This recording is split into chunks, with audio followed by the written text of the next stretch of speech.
Chapter 923. There was a loud swoosh. It came from the blade in Qin Mo's hand. When it flew out, it was bound to cut his fingers. Otherwise, there wouldn't be a point of impact. But it was the wrist that was holding the gun that was cut. Ah! A painful cry rang out. The two men held onto their right hands.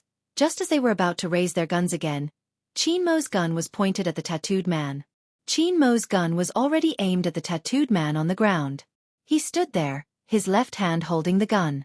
His right hand was dangling, blood dripping from his fingertips. However, this didn't affect his unique nobility. You don't want your boss to live?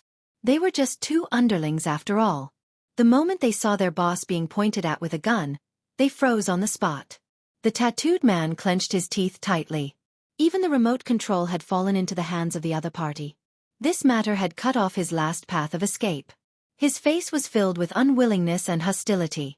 Who exactly are you? Be it the youngster's skills or that beautiful flying knife, it wasn't something an ordinary person could do. They weren't even policemen. The tattooed man hadn't expected to land in someone's hands.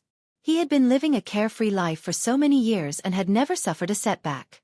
Moreover, he was in a continent with such low efficiency. Even though it was difficult for them to move the goods in terms of safety, in terms of skills and setup, as long as it wasn't the special forces, no one would be able to do anything to them. Outside the simple room, Director Huang was still worried. He could still hear sounds a moment ago, but after the gunshot, there must have been a problem with the listening device as all he could hear was the sound of gunshots. But he had forgotten that they had a sniper.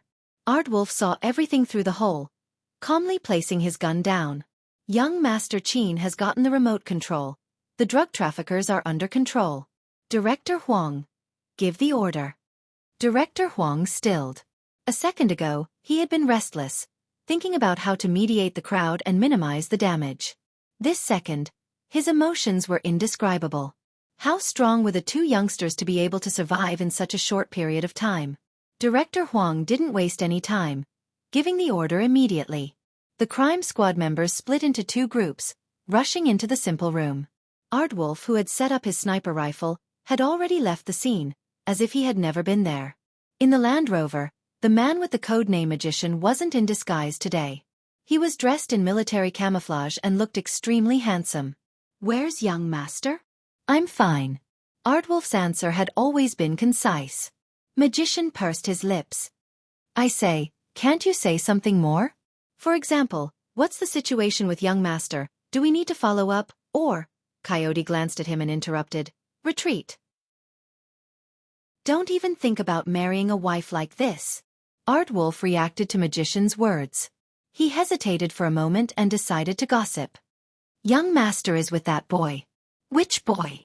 Fatty, who was sitting at the back of the car, straightened his back. If he didn't stick his head out, no one would be able to tell that he looked different in his military uniform. Aardwolf glanced at the crowd with his indescribable eyes. That boy. Everyone understood this sentence. Fatty's neck stiffened. It can't be. Young master has already shown off his love to such an extent that he's even bringing little Spade when he's doing business. The atmosphere in the car was too quiet. After all, none of them had expected that the first person to be single would be their boss. Wasn't that desireless man destined to become a monk? They had originally thought that even if they weren't at the starting line, they would at least be better than their boss in terms of finding a wife. What was going on? Was young master really moved? On this side, the few old men were still sighing about the impermanence of the world. On the other side, the viciousness in the tattooed man's eyes became more obvious. He was determined to get an answer so that he could take revenge in the future. However, he didn't know that he wouldn't have any chance to take revenge in the future. After the key case investigation unit came in, they handcuffed all of them. The tattooed man looked at Qin. Why? You dare to arrest me but don't dare to tell me your name? Qin Mo finally glanced at him, his tone calm. Is a loser worth telling me his name? With that, the tattooed man's face contorted in anger. Bojo only had one thought. Why did he have to resort to violence? In the future, she would let the Almighty do it with his mouth. At this moment, the tattooed man smirked coldly. Do you really think that you have one? You are so arrogant just because you have the remote control. Go tell your superior to release me immediately. Otherwise, someone will blow this place up in half an hour. What do you mean? Director Huang frowned. The tattooed man glared at Qin Mo. If you want to know why, get this person to call me Grandpa. Director Huang had never seen such an arrogant criminal. The tattooed man had never been bothered by them. Even though he had been arrested, he knew deep down that as long as he had something on him, the other party wouldn't dare to do anything to him.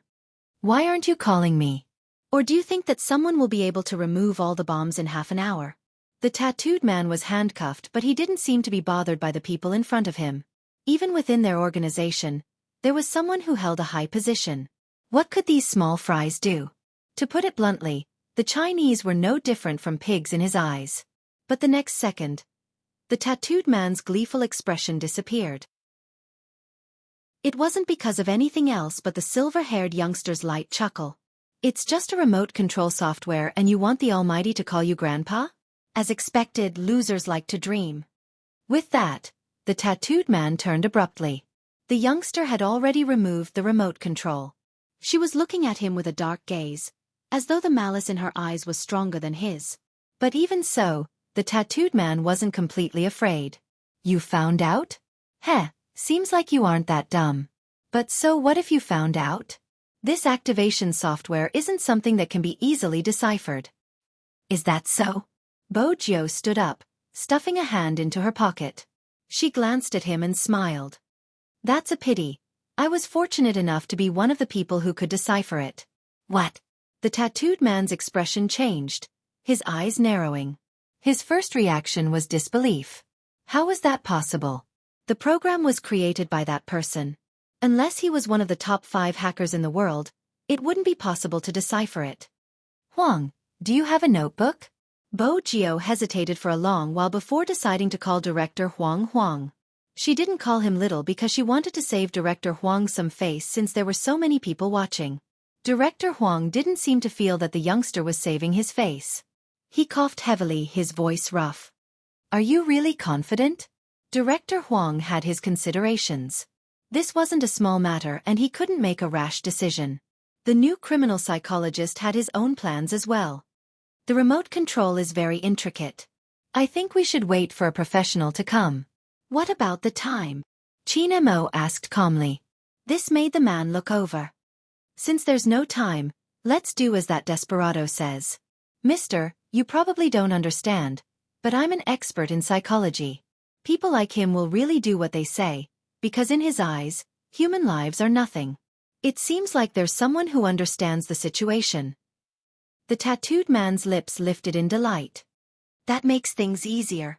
Qin Mo didn't even glance over, turning towards Director Huang. Notebook. Director Huang gritted his teeth. I'll send it over right away. Smith, who was dressed in a suit, was annoyed. Sir, did you hear what I said? I said, I know a little about psychology. Qin Mo interrupted him. This is China, my country. Do you think it's possible for my first criminal to come and leave so arrogantly? Mr. Smith, you probably don't know who I am, but there's a saying in China that you might be familiar with. With that, Qin Mo glanced up, his voice calm but piercing. Those who offend China will be punished no matter how far they are. Smith choked on his words and didn't say anything. The people standing around were all Wuxia natives. Who didn't have some hot-blooded manliness? How could they let him go just like that? If they didn't take a gamble, they would be letting down their clothes. At this moment, Director Huang had a backbone. No matter what Mr. Smith said, he would treat it as bullshit. Smith didn't know what else to say. More importantly, the other party knew who he was, but he hadn't received any information about him. Bo Jiao swept him a glance. Once she returned to the Fifth Avenue, the first person she would harass had to be Smith. That's right, Bo Jiao knew the expert in front of her. Smith hadn't even seen her once since they started fighting. How dare he claim to know her? What was even more unbelievable was that he had even mentioned psychology in front of the Almighty. This kid was really asking for trouble. Wasn't he going to rebuke him? Bo Jiao chuckled lightly, taking a notebook from the crime squad. Her light laughter made the tattooed man's palms sweat uncontrollably. Kacha. Who knew what the youngster was thinking? She tilted her head and lit a cigarette. Just as everyone was looking over, Bo Jiao made a new move. The metallic lighter transformed into another form when the youngster lit the cigarette. The USB port was plugged into the laptop. "Isn't that a lighter?"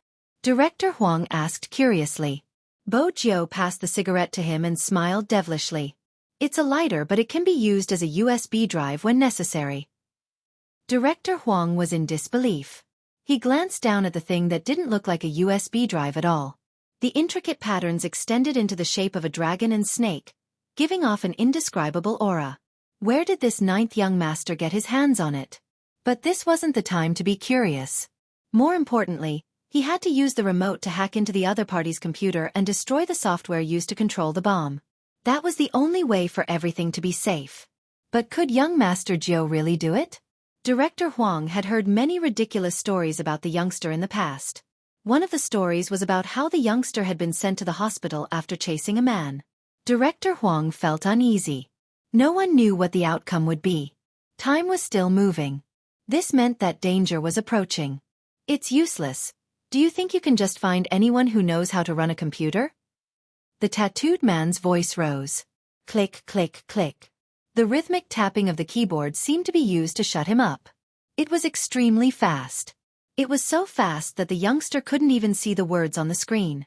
Countless chat boxes opened at the same time, as though they were working on something. The youngster continued to type while explaining, "The program will leave traces of the other party's IP address. Use the surrounding computers to help me find them." "Why? How?" Director Huang had never seen anyone operate in such a manner, even as the director of the crime squad. The youngster lowered his lids.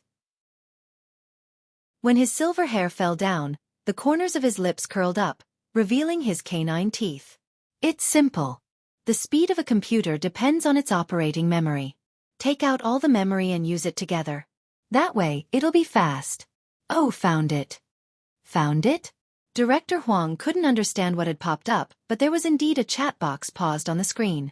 The next second, the youngster's fingers flew across the keyboard as though she was playing Chopin. Her fingers danced across the keyboard, after images visible as she lifted her hands. She was like a diving eagle. Nothing could stop her from invading and hunting. Right at this moment, the youngster paused, her beautiful brows arched. Director Huang started to panic. "What is it?"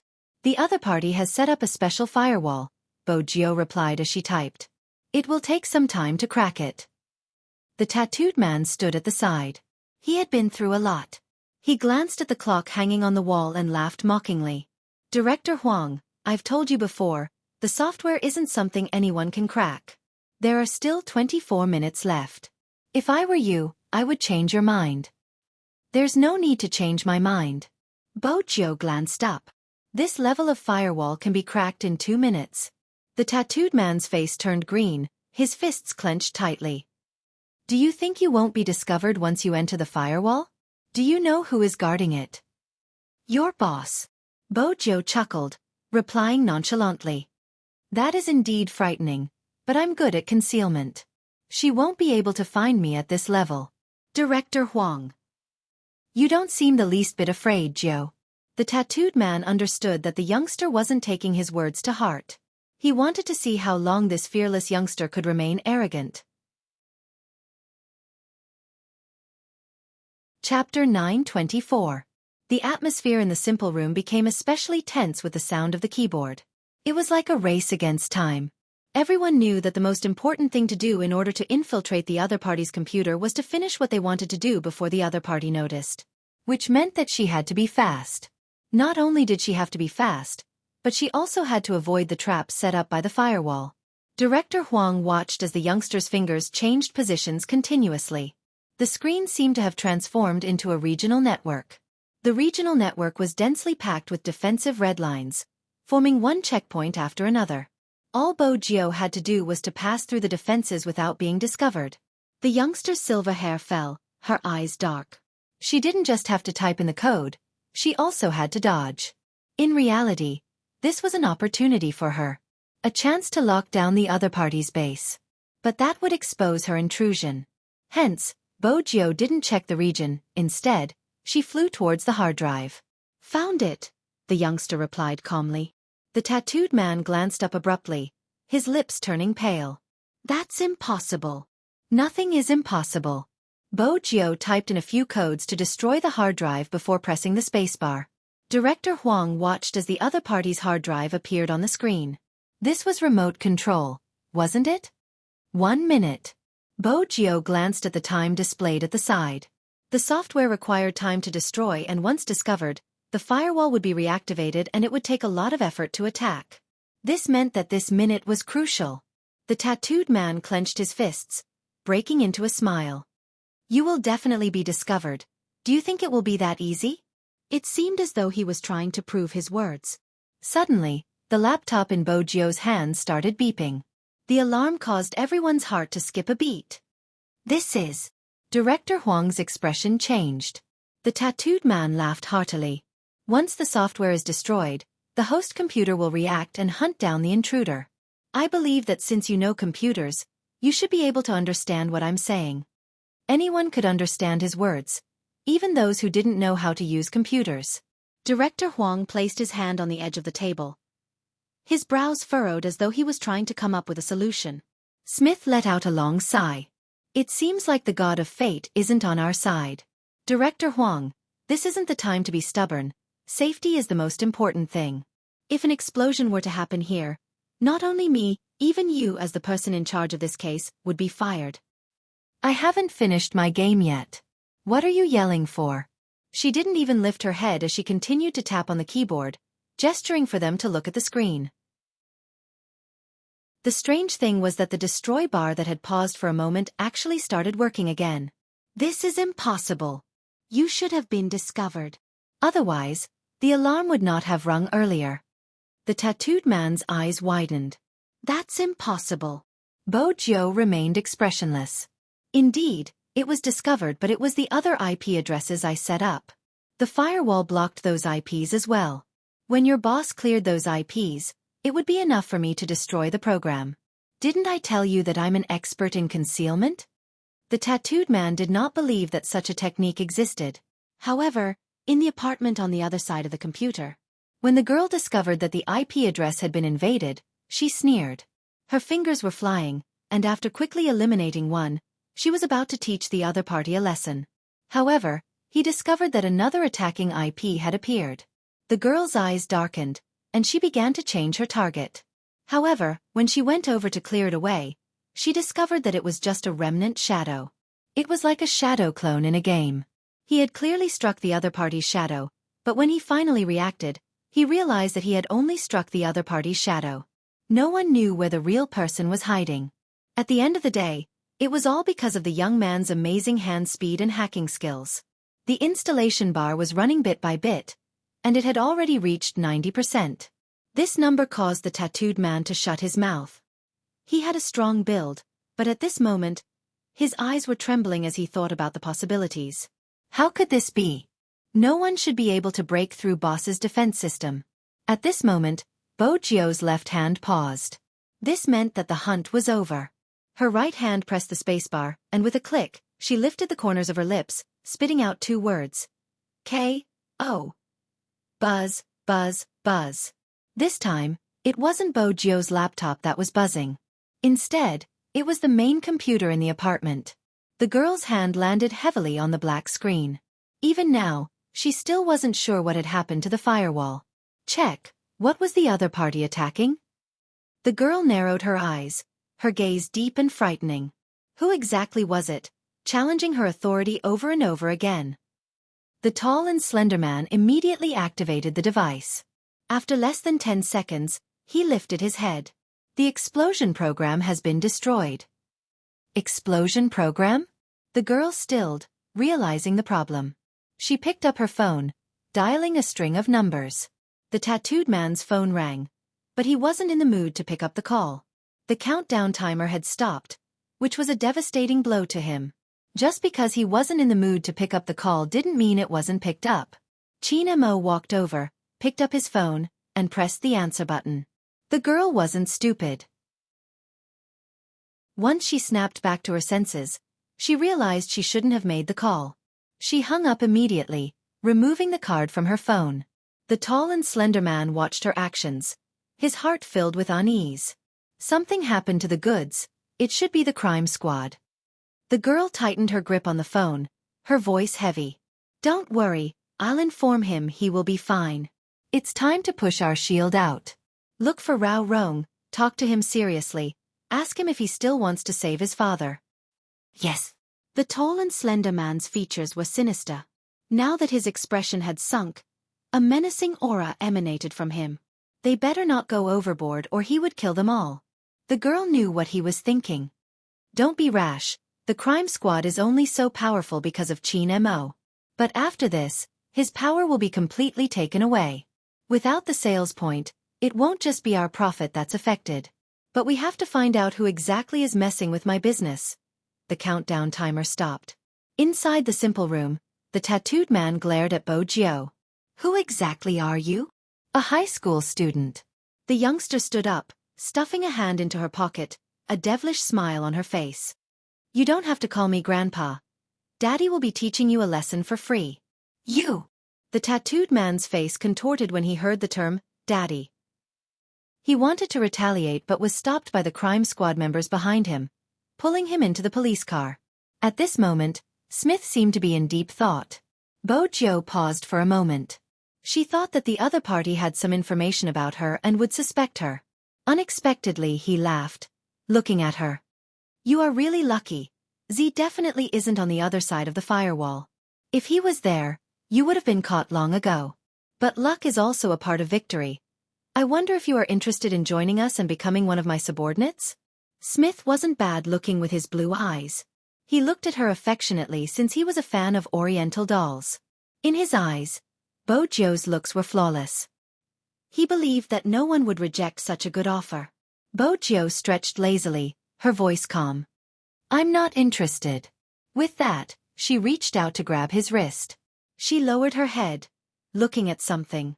Needless to say, it was definitely a wound. Smith arched a brow in surprise. You probably don't know who I am or where I came from. Perhaps we can sit down and talk, once you understand. Follow me to the hospital. Before Smith could finish his sentence, Bo Jiao dragged Qin Mo away, not even sparing him a glance. It had to be said that at certain times, Jiao's charm as a boyfriend was off the charts. For example, right now. The crime squad watched as the youngster walked forward viciously. Young Master Qin was held in his hand but he didn't say a word. It's really strange these days. Director Huang found it strange as well. Was Qin Mo the passive party when they were together? Director Huang trembled at the thought. He really couldn't accept it. Bo Jiao did things quickly, especially when she wasn't in a good mood. The reason why she rebuked the tattooed man was because of the wound on Qin Mo's hand. She had already seen it. Both of them hadn't driven over and were still wearing the cleaner's uniform. The youngster hailed a taxi. Before the driver could speak, Bo Jiao blocked Qin Mo in a corner. Without a second thought, she scooped up the bloody finger and placed it in her mouth. Disinfect it. The driver's hand slipped, almost crashing into the railing. Even someone as indifferent as young Master Qin paused for a moment. His deep eyes looked at the silver-haired, furry fellow in front of him. It was like a small animal, a canine, licking his wound. But even if it was a canine, he couldn't be too careful. A certain someone was a fox by nature, hiding too many secrets. If he wasn't careful, he wouldn't be fawning over him. Instead, he would be thinking of a way to leave. Qin Mo felt the warmth on his fingertips. When he touched the unique softness, he couldn't help lifting his finger, touching the soft ***. Bo Jiao stilled, the tips of her ears turning red. After all, the Almighty's actions were too. Bo Jiao opened her mouth, avoiding the Almighty's teasing. Qin Mo remained nonchalant. Aren't you going to disinfect it? It's done. Bo Jiao straightened before glancing to the side. The Almighty must have done it on purpose. Qin Mo pulled her back. Why do I feel like the disinfecting time isn't long enough? As he spoke, his porcelain finger touched her lips again. Just like that, it lightly brushed past her lips. It was like a feather falling, tickling her. At the start, Qin Mo didn't think much of it. But when he caught sight of the youngster's flushed neck, he couldn't help lowering his head. He turned to the side, planting a kiss on the fair skin. Then he slowly slid down. Bo Jiao trembled, unable to react in time. A wave of numbness washed over her. When Qin Mo kissed her, he would even consider the angle. With the board in the way and his body turned sideways, the driver in front couldn't see what was happening behind him. This was convenient for him. It was convenient for him to pull her into his arms and bully her viciously. The neck, behind the ears, and the back were the most sensitive places for young girls when they were growing up. Qin Mo chose these places as well. His thin lips slid along her neck, sometimes touching it with the tip of his nose. No matter what, it could make one's whole body go numb as if they had lost all their strength. Her body wouldn't be able to withstand the teasing of an expert like Qin Mo at her age. Bo Jio's ears turned redder as his hands entered her clothes. It was so red that it looked as though blood would drip from them. Qin Mo noticed it too, but he had never imagined that there would be a day when he would enjoy looking at someone's ears so much. They had originally been like white jade, a beautiful arc, but now they were slowly changing color. There was an indescribable allure to them. Qin Mo's eyes dimmed, his breath inching over, landing on the back of her ears. His voice was low and raspy. "Come back with me tonight." Bo Jio shuddered again. She pushed him away and adjusted her breathing. The Almighty was using his charm, she couldn't fall for it. The warmth in Qin Mo's eyes was extinguished a little as he watched her actions. Then he heard the youngster say, "Not tonight, I have something to do later." His deep eyes turned towards Bo Jio, his gaze deepening. All right. Qin Mo knew better than anyone else that he couldn't force her too much. He had many ways to make a certain someone go back with him, but if she wasn't willing to do it, then it would be meaningless. But there were some things that made him even more certain. The youngster in front of him didn't seem like the young master of the Fu family or a high school student. But there was nothing wrong with the information. Where exactly was it that he hadn't thought of? Qin Mo paused. Perhaps he should go through the information on the Fu family again, especially a certain someone's daily habits. What exactly was the reason for such a drastic change in a person? He was sure it wasn't a split personality. He was a psychiatrist and he had asked about the hospital she had stayed in previously. Everything was normal. But here came the problem. Hacking skills could be self-taught, but how was it possible to react on the spot? And why did she always want to leave him? Was there someone more important waiting for her? Chapter 925. The moment they alighted, Bo Jio's boyfriend Aura returned. The doctor glanced up for the third time. "It's a small injury. There's no need to stay in the hospital. Just make sure it doesn't come into contact with water." The doctor wanted to tell her that it was just a cut and there wasn't a need to come to the hospital. Bo Jio was finally convinced, but at this moment, she paused and glanced up. He is a professional esports player and his hand is important to him. "Do you want to take a scan to check his wrist?" "If you insist." The doctor didn't think there was a need, but the family member had requested for a scan. But why was there such a dumb person? It was just an external injury and they wanted a scan? The doctor shook his head. Qin Mo reached out to take the pen from the doctor's hand. His voice calm. "There's no need. Just prescribe some medicine for external injuries." The doctor let out a long sigh. Fortunately, this person still had some sense. Bo Jio wasn't aware that she was being treated as an irrational person. She took the prescription while instructing the Almighty, "Don't eat spicy food, don't smoke." With that, she paused and reached out to take the cigarettes and phone from his pocket. "I'll help you settle this." Qin Mo arched a brow at the youngster beside him. "Tell me, if you don't follow me back tonight, my hand won't be able to come into contact with water. How are you going to solve the problem of bathing?" The doctor and the patients around them exchanged glances. Bo Jio paused. "I really have something to do today." "Tomorrow." Qin Mo agreed without a change in expression. "Change the bandages tomorrow. You can't expect me to do it myself." Almighty Qin was indeed scheming. If Magician and his gang had heard this, they would definitely have ridiculed him. Back then, when he had treated his own gunshot wound, he hadn't even used anesthetics. Now it was just a cut on his finger. The Almighty's words made Bo Jio's conscience feel uneasy. After all, the Almighty had been the one who had given her the medicine when her eyes had been infected. "All right." Bo Jio nodded, the silver whirlpool above her head turning furry the moment she got serious. Qin Mo reached out and pressed the ahog down. In less than a second, it rose up again. Qin Mo arched a brow. Bo Jio smiled, showing her white canine teeth. It's time for a haircut. Don't you want to grow it out? Qin Mo's tone sounded casual. Bo Jiu paused. I won't consider it for now. Yes. That's it? Bo Jiu couldn't see anything from the Almighty's attitude. However, there was one thing that she was very clear about. All of her actions today were basically exposing herself. Smith's arrogance prevented him from picking up any other information. But the Almighty was not Smith. Not a single detail was left out in front of him. Her victory was in the aspect of rebirth. But Bo Jiu knew that even this link was slowly collapsing. The Almighty was too smart. So many times he had suspected her. If one day, the Almighty was no longer rational and wanted to transfer his soul, then she would really have to face his resistance and rejection. Bo Jiu's fingers stilled.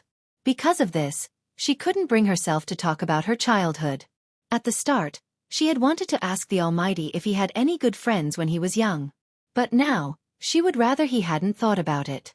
That way, at least some decisions wouldn't be as painful. For instance, when he had to capture her personally. Bo Jiu smiled, stretching lazily. That was why she had to run ahead of time. She didn't want to be enemies with the Almighty. According to Qin Mo's personality, after this incident, he wouldn't give her complete freedom even if he had to return home. After he boarded the Land Rover, he instructed calmly, "Follow young Master Jiu and find out where she is going." Yes. Under normal circumstances, even if the bodyguards in black weren't by Qin Mo's side, they would be 300 meters away, just like the shadows of ancient times. They would appear whenever Qin Mo needed them. Drive to the police station. Qin Mo's gaze deepened. His fingers were still damp and cold. For some reason, it reminded him of the soft and smooth jade from before. His eyes darkened even further. There was no way the higher-ups wouldn't be aware of such a huge incident. But at the same time, Director Huang received a call. The content was, "Don't be so rash in the future. What if the remote operation doesn't stop? The public will be in danger. Smith will be in charge of the interrogation." That person let out a long sigh. "Young Master Qin, please advise him. It's good to be driven, but he has to follow the procedure. Don't make a decision without a request. This will put us in a very passive position. If something really happens, who will take responsibility? Have you thought about it?" Director Huang frowned, about to retort. "All right, believe in Smith. He isn't any worse than Qin Mo." Director Huang tightened his grip when he heard the busy tone. Smith was preparing in the interrogation room. When he saw Qin Mo walk in, he glanced up. "Mr. Qin, right? I've heard a lot about you, but you should have received the news. I will be in charge of the interrogation. You can listen in, but please don't disturb me, all right?" Qin Mo stood tall, his gaze calm as he glanced over him. Instead of answering, he asked, "Have you fought many times with Z?" Of course. Smith wasn't someone who showed off his abilities. He knew how to restrain himself. "I'm from the Fifth Avenue. Everyone knows that's Z's home ground. It's hard not to fight with her." "Is that so?" Qin Mo lowered his body. "Has she been to Jiang City before?" Smith chuckled. "Mr. Qin, have you forgotten? Z is in Jiang City right now." Qin Mo replied, "I meant in the past." "Of course not." Smith arched a brow. "That's all you want to ask?" His tone sounded as though Qin Mo was asking a stupid question. Qin Mo glanced at him. "I have many questions." "For example?" Smith shrugged his shoulders. It was more or less as if he was implying that Smith had to ask some meaningful questions to be worthy of his answers. Qin Mo watched him, his tone unhurried. "How many times have you lost to Z?" Smith. If one had to use a word to describe Smith's current reaction, it would be as if someone had stabbed him in the chest with a knife. It was really painful. Even the expression on his face was rejecting such a question. Qin Mo replied nonchalantly, "It doesn't seem easy to answer, but I've studied psychology before. From your reaction, I don't think you've won even once." This time, Smith froze. He cursed and wanted to argue with Qin Mo, but Qin Mo didn't say a word. Instead, he turned to Qin Mo and cursed. That person had already turned around to leave. His voice was still very indifferent and noble. "With your level, it is indeed so. The interrogation must have been tiring." Bang! The door to the interrogation room was closed behind him. This was the first time Smith had the urge to kill someone. Bo Jio was right. Wherever the Almighty was around, his venomous tongue could cause a person to collapse. In reality, there wasn't a need for weapons. But Bo Jio hadn't expected the Almighty to use his venomous tongue to find out about her. Fortunately, she hadn't been to Jiang City before. There was something Smith wasn't aware of. Bo Jio had been to China, the Golden Triangle where the three countries met. That was where she had met with the fatal ambush. Time trickled by slowly. After separating from Qin Mo, Bo Jio thought that since she was going to accompany He Honghua to the banquet, she couldn't wear a cleaner's uniform. I need to buy a decent suit, and I need to cut my hair. The youngster stuffed a hand into her pocket, blowing at the fringe in front of her eyes. She had wanted to get a haircut before heading to the men's clothing store on the same floor to pick a suit. Who knew that as soon as she entered the shop, she would be pointed at and shouted, F***CK. F***CK. Expert. The Almighty. My savior. Bo Jio glanced at the patient. It's you. The Almighty. The thorn-head youngster had probably just gotten a haircut. His haircut was hilarious. Let's put aside the grudge between number 1 and number 2 middle school. Can you do me a favor? Bo Jio smiled lazily. I can't.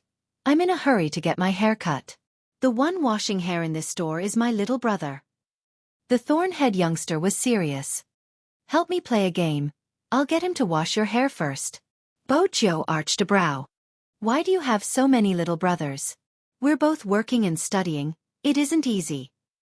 The thorn-head youngster acted like a gangster. Bo Jio was helpless. Use your account to play? Is it another fight for honor? It isn't honor this time. The thorn-head youngster was a little bashful. It's a girl I like. I promised to carry her in the Hero mobile game. Bo Jio didn't need to ask for the outcome. There was a huge hole in front of her and she still had to carry him. I didn't expect her to be better than me. The gangster was a little incredulous when he said this. I just told her that I need to change to a place with a better network for another round. Actually, you have to set aside some time to find someone to carry you. Bo Jio took out the cigarette she had snatched from the Almighty and tossed it to the thorn-head youngster. Get someone to wash my hair. In the future, don't go looking for trouble with first middle school. Especially the girls. In the future, if you see a girl from first middle school walking along the commercial street and being targeted by thieves, you guys from second middle school have to protect her. The thorn-head youngster replied immediately. That's the work of trash. Don't worry. I'll give them an order tomorrow. Even though the students from second middle school aren't very good in their studies, we are very protective of the fairer sex. Was that how they were supposed to be protective of the fairer sex? Bo Jio arched a brow and didn't say anything else. When she lay down, she took the thorn-head youngster's phone. He stood beside her, pointing at the profile picture in his friend list. This is it. Isn't she pretty? Don't snatch her from me. I'm warning you. Dearest, it's just a photoshopped picture. I really can't tell if she's pretty or not. Even if she's pretty, can she be as pretty as Almighty Qin? Bo Jio thought to herself. Even if she liked someone, she would prefer the prettiest one. What was this? If an ordinary person heard this, they would definitely feel that there wasn't any comparison. It was a guy and a girl. But he was still a Chunibyu. You don't say, young Master Qin is indeed handsome, the thorn-head youngster replied seriously. Bo Jio took the opportunity to enter the game, preparing to play casually. However, he had a request. You have to choose an assassin later. Aren't you best at playing as a tank? She still remembered the first time they had met. This Chunibyu playstyle had always been charging forward. The gangster shook his head. You don't understand. Nowadays, the girls are obsessed with playing the assassin. I don't know who started the trend. He paused. It's you. When you were in the Pro League, you always played the assassin, and you always got first clears. No, let me ask you, have you ever considered the feelings of people like us? It's not good to chase after girls. Everyone talks about your Highness Jio every day. It's depressing. Bo Jio. She couldn't reply. She hadn't been to school for a long time and wasn't aware of the situation. First, she adjusted the page. Since she had chosen the assassin, she changed the attributes slightly. Then she invited him in and the game began. At this moment, the shampoo youngster had already started to apply the conditioner. Hero had always been a game that allowed for better teamwork between teammates. Bo Jio switched on the receiver but didn't turn on the microphone. She could clearly hear a girl's voice on the other side. It was from the attacking sorcerer. "Hey, Qing, why do you always drag him into such a trap?" "He isn't a trap." The girl named Qing was playing as a tank. Bo Jio looked at the team composition. It was rather reasonable. She didn't care about what the other party said and charged straight into the opponent's jungle. What did Big Spade like to do when he was playing? Of course, it was to attack the opponent's jungle, leaving them with nothing to attack. After charging over, she didn't start fighting immediately. Instead, she hid in the bushes beside the blue beast. At this moment, the attacking sorcerer spoke again. "Hey, can you come back? You only know how to send yourself to death. Don't bother about him. He's from number 2 middle school. His results aren't good and his brain isn't working well," the archer spoke. He sounded arrogant. The thorn-head youngster clenched his fists tightly but didn't say a word. Bo Jio glanced up at him. After all, she understood this Chunibyu. He was the type of person who would get angry at the slightest provocation. Yet, he didn't retort. Bo Jio swept her gaze over the screen once more. Her gaze landed on the girl playing as the tank. It seemed like she really liked this person. "His brain isn't bad." The tank girl's voice turned cold. "If you guys continue acting like this, stop playing." The archer seemed to be afraid of the girl's anger. "I'm just afraid he will send himself to death. If you don't like it, I won't say it. I'll lead you guys to victory later." The tank girl didn't reply. Instead, the attacking sorcerer spoke. "I knew we wouldn't lose with you around. Almighty, lead us." "No problem, as long as someone doesn't send himself too far." The archer's tone was still filled with mockery. Chapter 926. Bo Jio swung her long sword and revealed herself. The lethality she exuded was off the charts. It was obvious that the enemy assassin hadn't expected someone to snatch the beasts at the start of the game. Caught off guard, not only did he lose the wild monster, but he was also targeted by a long sword. F***CK, it can't be. He hurried towards the sorcerer in the middle lane. It was a pity. He wasn't as fast as the youngster's precise movements. She leaped up and used her big move. In just a few minutes, Bo Jio had reduced the enemy's HP to a critical level. The man gritted his teeth and finally escaped to the defense tower. However, was this the end of it? He had obviously forgotten. Before he entered the tower, the young man threw a flying dagger straight at his head. Even though he had escaped into the defense tower, the damage was still there. He wanted to return to the city as soon as he took a step. A deafening sound effect appeared in the game. K.O. First HP. A magnificent first kill. However, some noobs didn't look at the map. Before the numbers appeared, the attacking sorcerer spoke. "Didn't I tell you not to send yourself to death? You must be drunk to play like this." Before she could finish her sentence, the numbers on the screen changed. 1-0. Did that mean they had killed someone? The girl's voice froze. She couldn't believe it and forgot to close her mouth. That was the first kill. And they were in the enemy's territory. With the noob's abilities, it wasn't possible. "Lucky." The archer's voice was heard. The sorcerer replied immediately. "He probably burned some incense before he left, heh?" Bo Jio was still running on the map. Once the enemy discovered her tracks, they would definitely chase after her. At this moment, she had killed someone and couldn't be at full HP. She was left with half a tank of HP. Once she was controlled by the sorcerer, she would be killed instantly. But with her speed and maneuvering, an ordinary person wouldn't be able to control her. At this moment, Bo Jio sent a signal to gather. The signal was sent to the sorcerer in the middle lane. Usually, the assassin would lure the enemy over. As long as the sorcerer in the middle lane cooperated, the two of them would be able to kill the enemy instantly. Bo Jio paused in the bushes, preparing to fight back. However, there was a problem. The mage girl in the middle lane didn't hear the signal at all. She didn't even look at the map coordinates and was still clearing the troops. Bo Jio was an assassin. The moment she rushed forward, she couldn't retreat in time.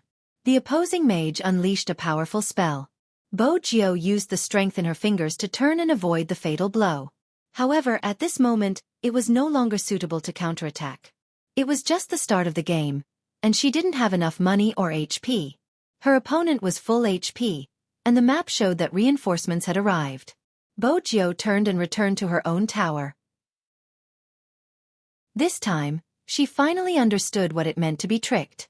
He had always played in the Pro League, and his teammates would only have problems with their hand speed or technique.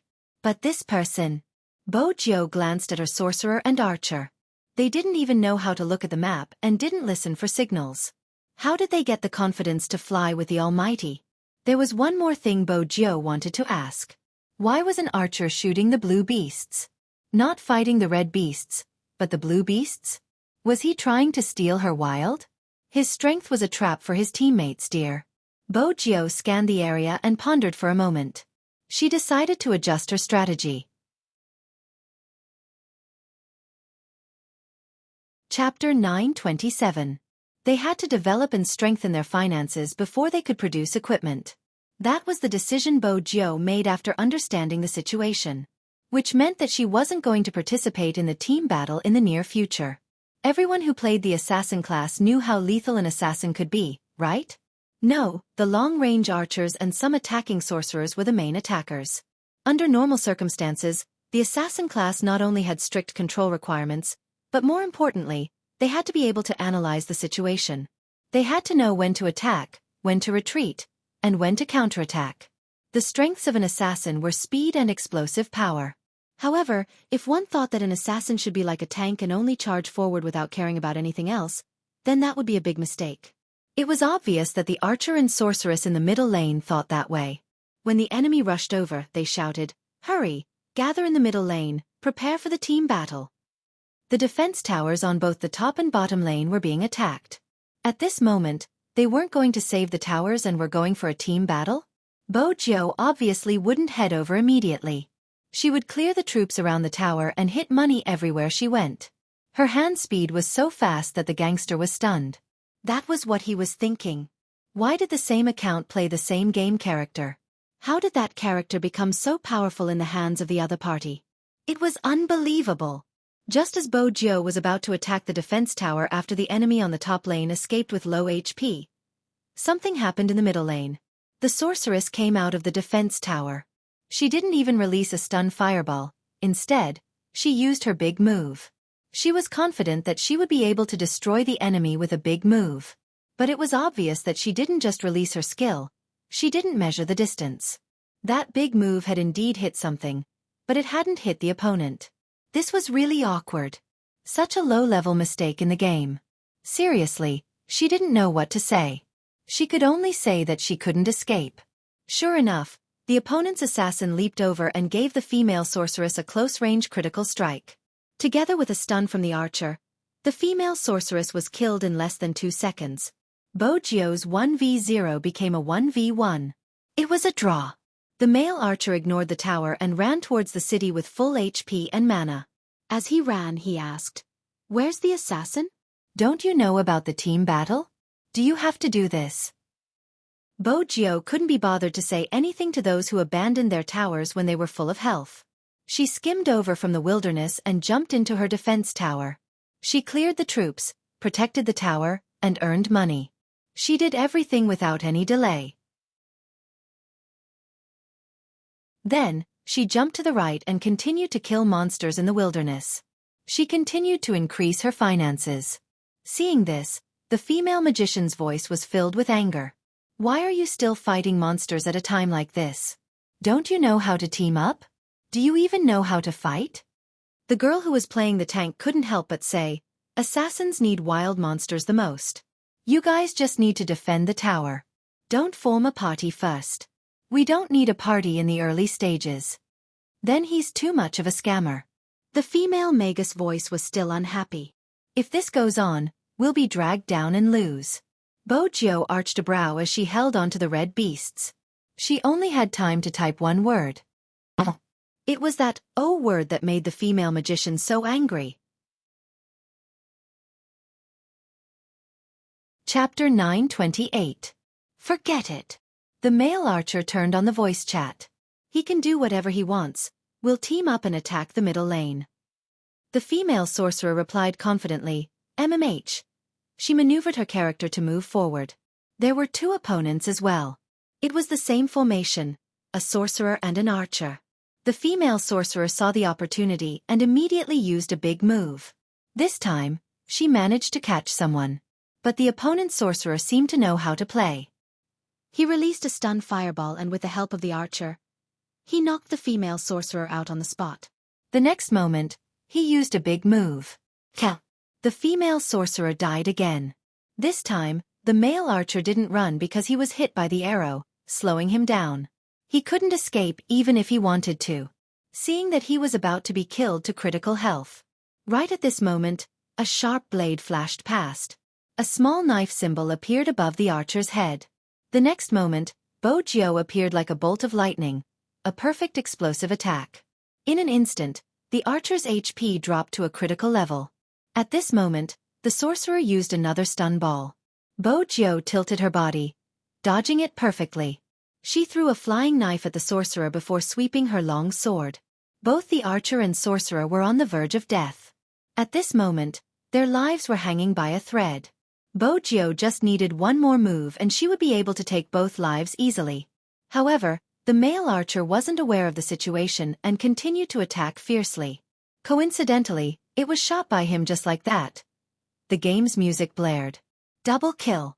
The screen showed that the 2 lives were taken by the male archer.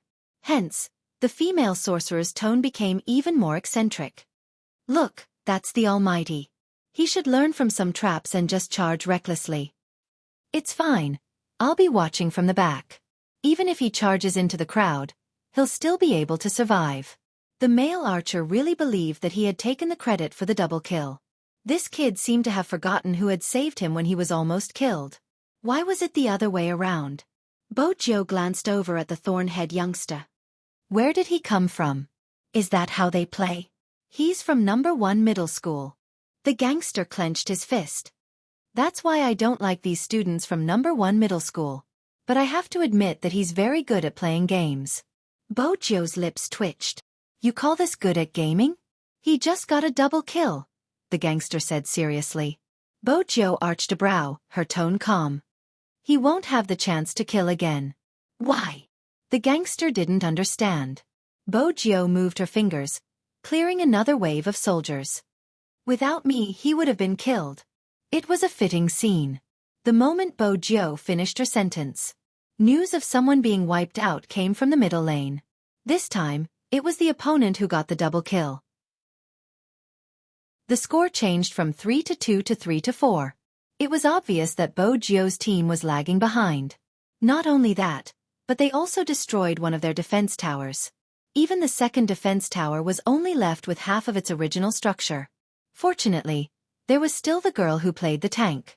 After returning to her position, she defended the half wall of the tower. The male archer was rather humble. It's my fault this time, I made a mistake. The female sorcerer immediately said, It's okay to die once, everyone makes mistakes, unlike some noob who is still fighting in the wilderness while we are in a team battle. But just as the female sorcerer said this, another sound effect played. Bo Jiao killed someone in the wilderness, successfully tying the score to 4-4. We're really lucky to meet someone with low HP, the male archer said as he looked at the map. His tone was slightly sinister. The female sorcerer was full of disdain. It's all because you and I beat the opponent to low HP, allowing some noob to take advantage of the situation. No wonder he had to team up with us. He wanted to take advantage of us. Just as she was saying this, Bo Jiao led the troops and jumped to the bottom of the defense tower. Successfully destroying the second defense tower on the top lane. Then, she maneuvered her character into the jungle and disappeared again. Other than hiding in the bushes, what else does this noob know? That's enough. The female sorcerer was still commenting. The male archer was still confident. Ignore him, I'm here, there's no need to be afraid. Hence, the two of them started to charge forward. This time, the opponent was alone. It was a 2v1 and the opponent didn't know how to play. The female sorcerer successfully swept the opponent and took a life. Noob, watch out, this is called a game. As she spoke, she took a step forward. A line of words appeared on the screen. Tyrant King has been killed. Killing the Tyrant King in the wilderness would double the team's finances and experience. This was beneficial to the entire team. The one who killed the Tyrant King wasn't anyone else. It was the noob that the female sorcerer was talking about, Bo Jiao. Did Spade Z's FC King come for nothing? Whenever they wanted to clear a dungeon, they would specially choose the difficult hidden bosses.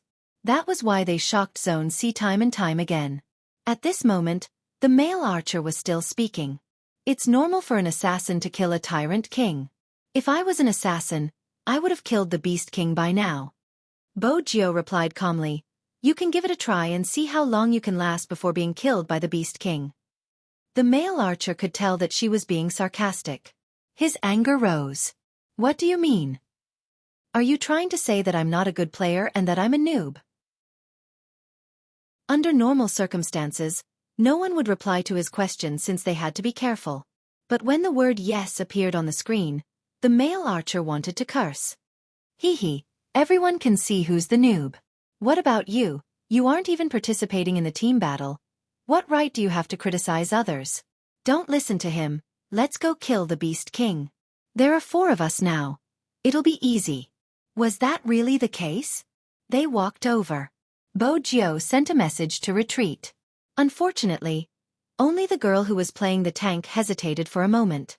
The rest of them surrounded the wild dominator boss. The Beast King was stronger than the Tyrant in terms of attack power and HP, making it harder to attack in the early stages. But that wasn't the main point. The main point was that the other party had probably gone to the Beast King. As expected, Bo Jiao hurriedly turned invisible and retreated. But it was too late. The female sorcerer and male archer had been eliminated in this wave of team battle. Fortunately, the Beast King hadn't been killed yet. The other party was still fighting. Everyone knew that the Beast King would belong to the one who dealt the last blow. This was what people often referred to as snatching the Beast King. Bo Jiao hid in the bushes, calculating the Beast King's HP. At the crucial moment, a knife flew over. Chapter 929. Everyone knew what the consequences of this slash would be. The last attack was full of explosive power. It directly stole the Dominator boss that the other side had worked so hard to defeat and successfully captured the Wyvern. Damn! Is the assassin on the other side using a cheat code? How can you snatch it like this? I've already been killed by him twice. I feel so wronged. Don't be so long-winded. Kill him first. There were 5 Dominator bosses, but none of them had full HP. But there were tanks, long-range shooters, and team control sorcerers, all of them surging towards her. Bo Jiao glanced at the map on her phone but didn't turn back. The reason was simple. There were 2 people on the way back. One was a tank, and the other was a mage. Going back was basically suicide. He moved sideways towards the opponent's wilderness, making use of the bushes and walls in the wilderness to perfectly avoid the long-range cannons fired by the archer. This kid is too bold. Stop him, we must stop this assassin. However, Bo Jiao wasn't going to let them catch her so easily.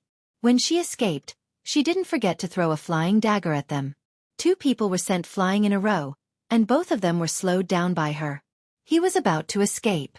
The young man raised his hand, and the towel he was using to dry his hair accidentally covered the young man's eyes. Bo Jiao's first reaction was that it was over. As expected, the resurrected teammates didn't give her any support. They were separated by a wall. One of them was low on HP, while the other was half HP. Both of them had used their ultimate moves on her. In other words, if their archers and mages attacked together, their opponents would be helpless. But no one cooperated. No one even tried to save her. When Bo Jiao sat up, the character on her phone had already revived in the city center. The female mage was still unhappy. Everyone's back. Why did you rush in alone? You'll be surrounded. Li Shui, he stole the Dominator boss. Did you only see him being surrounded? Did you not see him steal the boss? The tank girl was really angry this time. You're the one who used your skills the wrong way, not him. The sorceress paused for a moment, then said in an indifferent tone, So Qing, you still think I'm wrong? Then let him fight on his own. Let's see how many times he'll be surrounded and killed. What the sorceress didn't expect was that when she said those words, Kieran's voice suddenly rang out. Bo Jiu really went alone.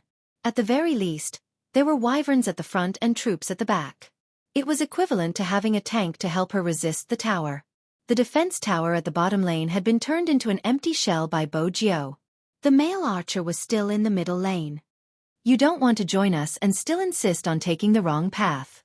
I know, the female magus snorted coldly. Looking at the map, the 5 people on the opposite side were all heading towards the pit.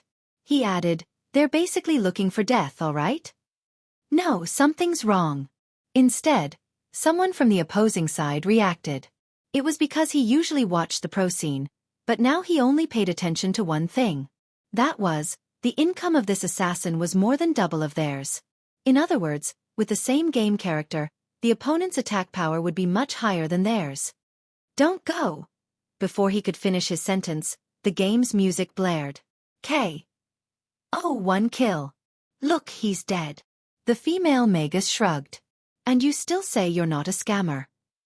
But as soon as she finished speaking, her expression changed. That was because the second announcement sounded in the game. Double kill. Double kill? What did that mean? The person who had died wasn't the pit, but the opponent? That wasn't all. The pit had killed 2 of their players in one go, even when he was surrounded by 5 people. The male archer was calm. It's just a double kill. He won't be able to escape anymore. But his luck isn't too bad. The male archer wanted to give the female magus and himself a way out, attributing everything to luck. But Bo Jiu wasn't going to give them the chance to argue. She retreated, hiding behind the bushes. The opponent was still shouting, F***CK, he actually dodged it again. Where's the tank? It can enlarge, squat him. The one who said this was the only DPS on the other side. He didn't know that the moment he finished speaking, the assassin who had been running to the right shook. After changing his body shape, he stuck close to Bo Jiu and swept her across. All of a sudden, the third in-game sound effect rang out. 3 kill. But that wasn't the end. Bo Jiu tilted her body, the flying knife piercing through, reducing the speed. The opponent's assassin couldn't even walk, much less escape. With a swoosh, the sword landed. 4 kill. This time, the sound effect was different. Be it the other party or the hairdresser, both of them were dumbfounded. The Thornhead youngster's jaw dropped. If that works too? MH, Bo Jiu replied, her fingers twirling. The Thornhead youngster reminded her. Aren't you leaving? He's in critical condition. The opponent was a tank, he couldn't move. I won't leave with a dragon. Bo Jiu's phone switched back and forth, she seemed to be changing equipment. The image that flashed by made the Thornhead youngster dizzy. The Thornhead youngster rubbed his temples. Why are you still fighting when he's in critical condition? He's a tank. He doesn't have any big moves left, Bo Jiu replied faintly. The Thornhead youngster was confused. Seriously? How could she remember that? How could she let him have a good time? Sometimes, you won't die if you don't escape, Bo Jiu said, charging forward with her sword. She swept across, catching the opponent off guard. The tank didn't have time to react and was already in critical condition. At first, he thought it was over. After all, the city center was behind him. As long as he returned to the city, he would be back to full HP. Unexpectedly, at the moment when he walked back to the city, a flying knife directly stabbed at him. KO. 5 consecutive kills. The Thornhead youngster took a deep breath when he saw this. The female sorcerer and male archer froze on the spot. After all, everyone could hear the sound effect in the game. It was a 1v5 and he was surrounded on the high ground, but he still managed to kill 5 consecutive kills. This time, they couldn't say anything about the opponent relying on luck. The atmosphere was awkward. Everything in front of them, including the tall figure standing in the middle of the screen and the shattered city, was a harsh slap to their faces. They won the match. They didn't just win. Everyone felt as though they had been put on a show by the assassin in black. Especially the last 5 consecutive kills on the high ground. The opponent couldn't help but ask Bo Jiu to be his disciple. Bo Jiu didn't agree, returning the phone to its original owner. She looked at herself in the mirror, deep in thought. It wasn't an easy match. There were even a few times when she had to escape to save her life. She wasn't like this when she was in a professional match, because no matter where she appeared, the team would rush to support her. She didn't need to escape, she just needed to cut in quickly and accurately. It was especially so when she was in a team with the Almighty. Bojo thought about it. She roughly understood what Fengyi meant when he said, "You still need to train more." When playing hero, one person could indeed carry the entire field. But really sports wasn't a single-player game. It was to be like the Almighty, who could carry the entire field when he was alone and could coordinate well in a team battle. It seemed like before the National League. It was time to change what she lacked the most. On the other side, the silver-haired youngster stood up with a smile. On the other side, the thorn-head youngster pondered for a moment before opening the WeChat discussion group. With a flushed face, he said, "I'm sorry, I wasn't the one who played the previous round. I'm not good as an assassin, but I can play as a tank. Even if it's a pit, I can block in front of you and give you time to escape. What I mean is, are you still willing to play with me?" In reality, if the thorn-head youngster hadn't said it, no one would have known he had found someone else to play for him. After all, everyone was still immersed in the shocking quintuple kill just now. But to the thorn-head youngster, he didn't have a single good point. He wasn't good at his studies, and even though he looked good, he wasn't smart. He liked to be the boss, and even in games, he couldn't beat the boss of number 1 middle school. The latter was a huge blow to him. You guys wouldn't understand the hatred between number 2 middle school and number 1 middle school. Who was better? It was a matter of pride. In comparison, he wasn't as good-looking as the youngster. After all, pretty boys were trending nowadays. A tough guy like him wasn't cute. But he knew there was something he had to follow. Things should be as they were. He wanted to act cool. Hence, when he saw the youngster, he wanted to win. But at that time he had thought it through. If he won, he would tell the youngster the truth. Even if he was a bastard, he wouldn't lie to the girl he liked. That was also the reason why Bojo felt this Chunibyu was worth befriending. The WeChat discussion group went silent for a second. The next second, the sorcerer girl, Li Shue's voice popped out. "I knew it. How can a pit like you play so well? Playing games requires intelligence. Li Shue, don't make things difficult for the students from number 2 middle school. It's not easy to find someone to play for him." It was obvious that the person who said this was the male archer. The thorn-head youngster clenched his fists. Bojo glanced over. "This is the second time you have to control your temper. I can't help it, they are friends." When the thorn-head youngster lowered his head, he looked like a large dog. "Otherwise, with my temper, do you think I wouldn't beat them up? Hee, it's an insult to my reputation as the boss of number 2 middle school." Bojo arched a brow but didn't reply. Just then, a voice came from the other side. "Where are you now?" "Outside." The thorn-head youngster's voice was still muffled. "Come to my house." The girl's voice was cold, but the words she said were warm. "Who wants you to be good at games? Hurry up and study with me. You don't want to go to university anymore, do you?" The thorn-head youngster's eyes lit up. "I'm going over now." The girl was obviously trying to get back at the thorn-head youngster. Some people are indeed smart, but remember, I like people like you who are a little dumb and a little pit. MH. The thorn-head youngster nodded continuously. Bojo seemed to be able to see a certain Chunibyu's ears pricking up. Seriously? Did his lackeys from number 2 middle school know about him? But from your tone, you two seem to know each other? We live in the same district, but we weren't familiar with each other in the past. We only got to know each other after a while. With that, the thorn-head youngster turned and patted Bojo's shoulder. "I heard that you like young Master Qin to the point of insanity. But you still haven't moved his heart, right? Bojo, who did you hear that from? Is that how you use the adjective crazy? To be honest, I used to despise people like you. What's that called again? Oh right, gay." The thorn-head youngster frowned. "But you are different. You aren't a sissy at all. As the boss of No. 2 middle school, I shouldn't be talking to you about this since destroying you has always been our school's plan. But this time, it's different. I feel that there's something wrong with number 1 middle school recently. Don't always chase after your almighty and forget your mission as the boss of number 1 middle school." Bojo.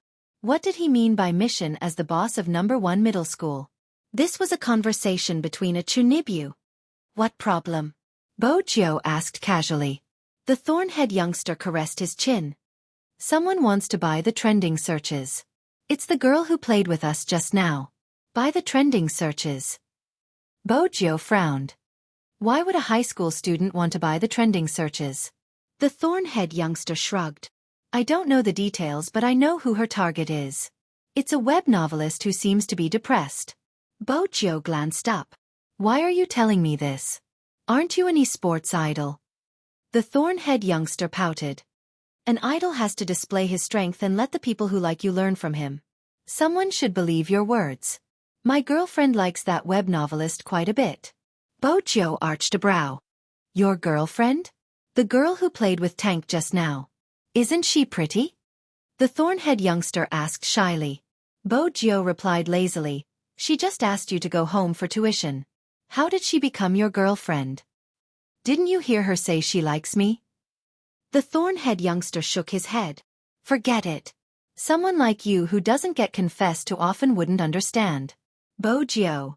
Honestly, this isn't the only problem in number 1 middle school. As the top student in the school, you probably don't realize it. Anyway, it's quite troublesome. The thorn-head youngster revealed another piece of information. Previously, I saw someone from number 1 middle school with a local tyrant. He seems to be a mistress and is helping the other party to do something. The local tyrant seems to be doing a big business recently. In short, it's very profitable.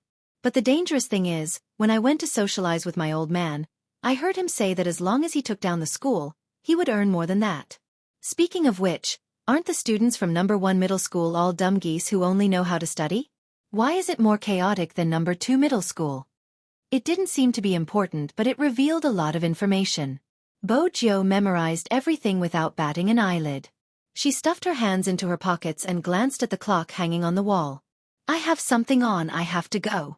All right, the thorn-head youngster replied.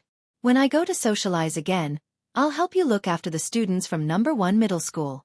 I don't want you to die before I can even fight with you, benefactor. After Bo Jio left, someone in the WeChat group asked, who was the assassin just now?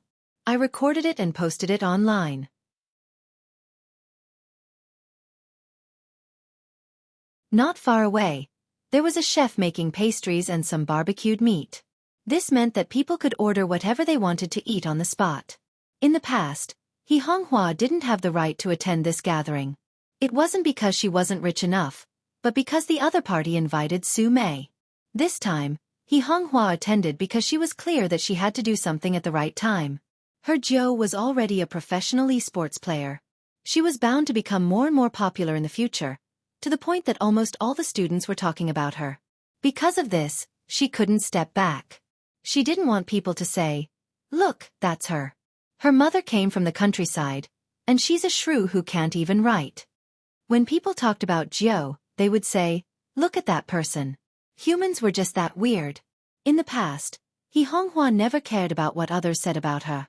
But once her child was involved, everything changed. It didn't matter what her family background was. But she didn't want such things to become a burden to her Jiu. He Honghua had always been a carefree person. This time, she put on makeup for the first time. She even went to find a stylist just to look presentable. She had dressed up in the past, but no matter how she dressed up, she couldn't shake off the title of shrew in such a place. He Honghua was still hesitating, wondering if she should go in. A tall and slender figure walked over from her left, reaching out to place a hand on her shoulder. The youngster had a clean and faint smile. "Mom, why aren't you going in? Why are you standing here?" Bo Jiu was dressed in a well-ironed white suit with a bow on her collar. Her lips were lifted, her bright eyes and white teeth making her look like a prince. There weren't many people who could resist a suit of this color, but Bo Jiu seemed to be born with a demonic aura.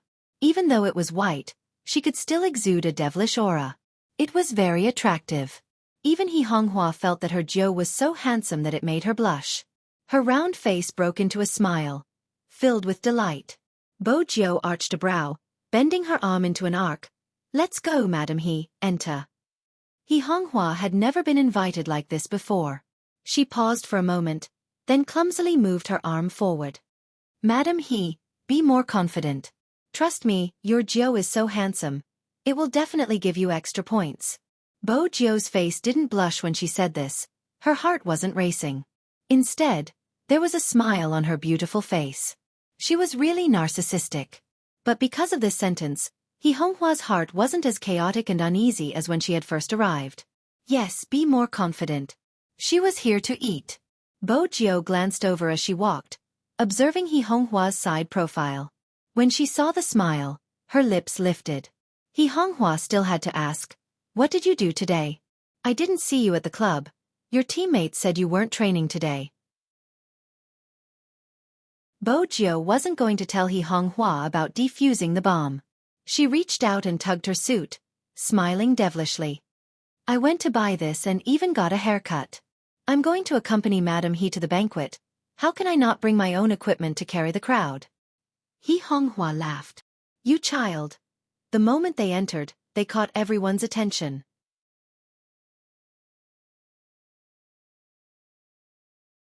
Chapter 9:30. The male archer from before was also at the banquet. Compared to Bo Jiao's suit, he was dressed with more thought. He was wearing a British tuxedo that was tailored well, making him look tall and straight. The male archer wasn't anyone else. He was the celebrity son that Guo Rong had mocked when she heard that He Honghua was attending the banquet, Yi Sihua. When he found out that movie queen and was coming, he felt that his chance had arrived. They were in the same industry after all, hence, he had received some news. Recently, movie queen and had secured a huge role overseas and the director was internationally renowned. He was currently searching for a mysterious Asian youngster. If he received movie queen Anne's recommendation, he would be able to act in the film. Wouldn't his net worth be that of a C-list celebrity? Those that weren't in the industry probably wouldn't know. As long as he acted in a huge film overseas, he would receive a steady stream of domestic resources. Other than that, he would be classified as an actor. Hence, to Yi Sihua, today was truly a ladder for him to climb up. As for his acting skills, who cared? This was an era where looks mattered. As long as his acting skills were good, there wouldn't be a problem. There were people in the industry who wanted him to study. What a joke. He had to squeeze time for his classes because he was worried that the paparazzi would say that his acting had affected his studies. He had to be a role model so he didn't have the time to study. Anyway, he could just use a stunt double for some scenes. As long as he had connections, he wouldn't have to worry about not being popular. Right now was the best time for him to grab hold of this opportunity. In terms of looks, he was confident that no one could beat him. But Yi Sihua tightened his grip on his wine glass when his gaze was stolen. The people that had been chatting with him paused, their gazes landing on the person who had stolen his limelight today. Yi Sihua was still in the group chat, obviously aware that the person who had stolen his limelight was Spade Z. But they didn't know that he was the shooter. Regardless of whether he was playing or interacting with others, he would never reveal his real identity. At most, he would say that he was from number 1 middle school. After all, he was a celebrity. But he had never experienced such a feeling. It was fine that he had been outshone in the game. What right did this upstart from the countryside have to come here and steal his limelight? Guo Rong didn't like He Honghua and the others either. In fact, this was not surprising. Some of the ladies who often socialized knew that Guo Rong and Su Mei were very close. Back then, she had looked down on He Honghua and even said that Guo Rong could not understand why that plain and fat country girl was so persistent. Could it be that Guo Rong could not see what she and Su Mei had sensed before? If she knew what was good for her, she would quickly give up. She had no self-awareness at all. Hence, when Bo Jiao and He Honghua started walking, her first reaction was to pout. However, people like them would never show their true thoughts on their faces. This was the elegance they flaunted. This was also the reason why Guo Rong felt that she was superior to others.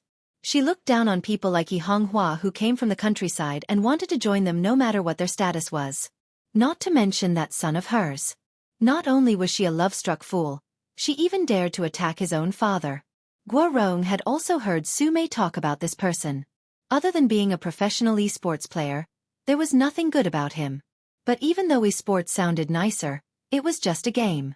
He was really a person at the bottom of the social hierarchy, trying to find an opportunity to bite others. Guo Rong retracted her gaze from the two of them, holding on to her wine glass with a smile. She couldn't even be bothered to look at them. Come, Sihua, follow your Aunt Yonghuan more. It will be easier for her to introduce you later. I remember that you have interacted with Movie Queen and before, right? Guo Rong was obviously trying to raise her son's social status. Sihua had indeed met Movie Queen N, but he had been seated below the stage, watching the goddess of the film and television industry receive her award. But that didn't stop him from using this incident to create hype. We met when we were overseas. As the organizer of the banquet, Yonghuan arched a brow and smiled. Sihua, you are quite impressive. Sihua replied humbly, it's nothing much, it was just a chance to attend an event and learn from a senior. You're doing quite well now. A lot of people are asking me how I met you when they saw our photo. You'll definitely become famous in the future. Yonghuan smiled and said, don't forget to support your Auntie Yang. Sihua was confident. I definitely won't forget. But even so, he didn't manage to attract the attention he wanted. Because the ladies beside him weren't talking about him, but the nouveau riche who wasn't even fit to carry his shoes. That's him, right? Spadesy? I don't know why my daughter likes him so much. My daughter isn't interested in anything other than solving questions. This time, she actually said she wanted to surpass the school hunk in her school to be a qualified fan. What do you think she's talking about? My son is even more interesting. He recently cut his hair and said he wanted to join the military. He said he couldn't even beat a gigolo in his life. It was too humiliating. Now that he joined the military, it fulfilled our wishes. In the past, he always thought he was the best in the world and was extremely arrogant. But to be able to beat my son down, he is indeed impressive.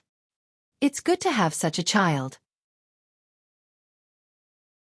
He seems rather sensible, unlike what Su Mei said in the past. There were plenty of whispers in the banquet. But Sihua wanted to share all the whispers with him. Both mother and son had the same thought. Guo Rong didn't feel comfortable either. After all, in all the events she had attended, as long as her son was around, others would always be envious of her. Today's banquet wasn't going according to her expectations. Guo Rong narrowed her eyes. As the invited party, she had to greet the host. It was basic etiquette.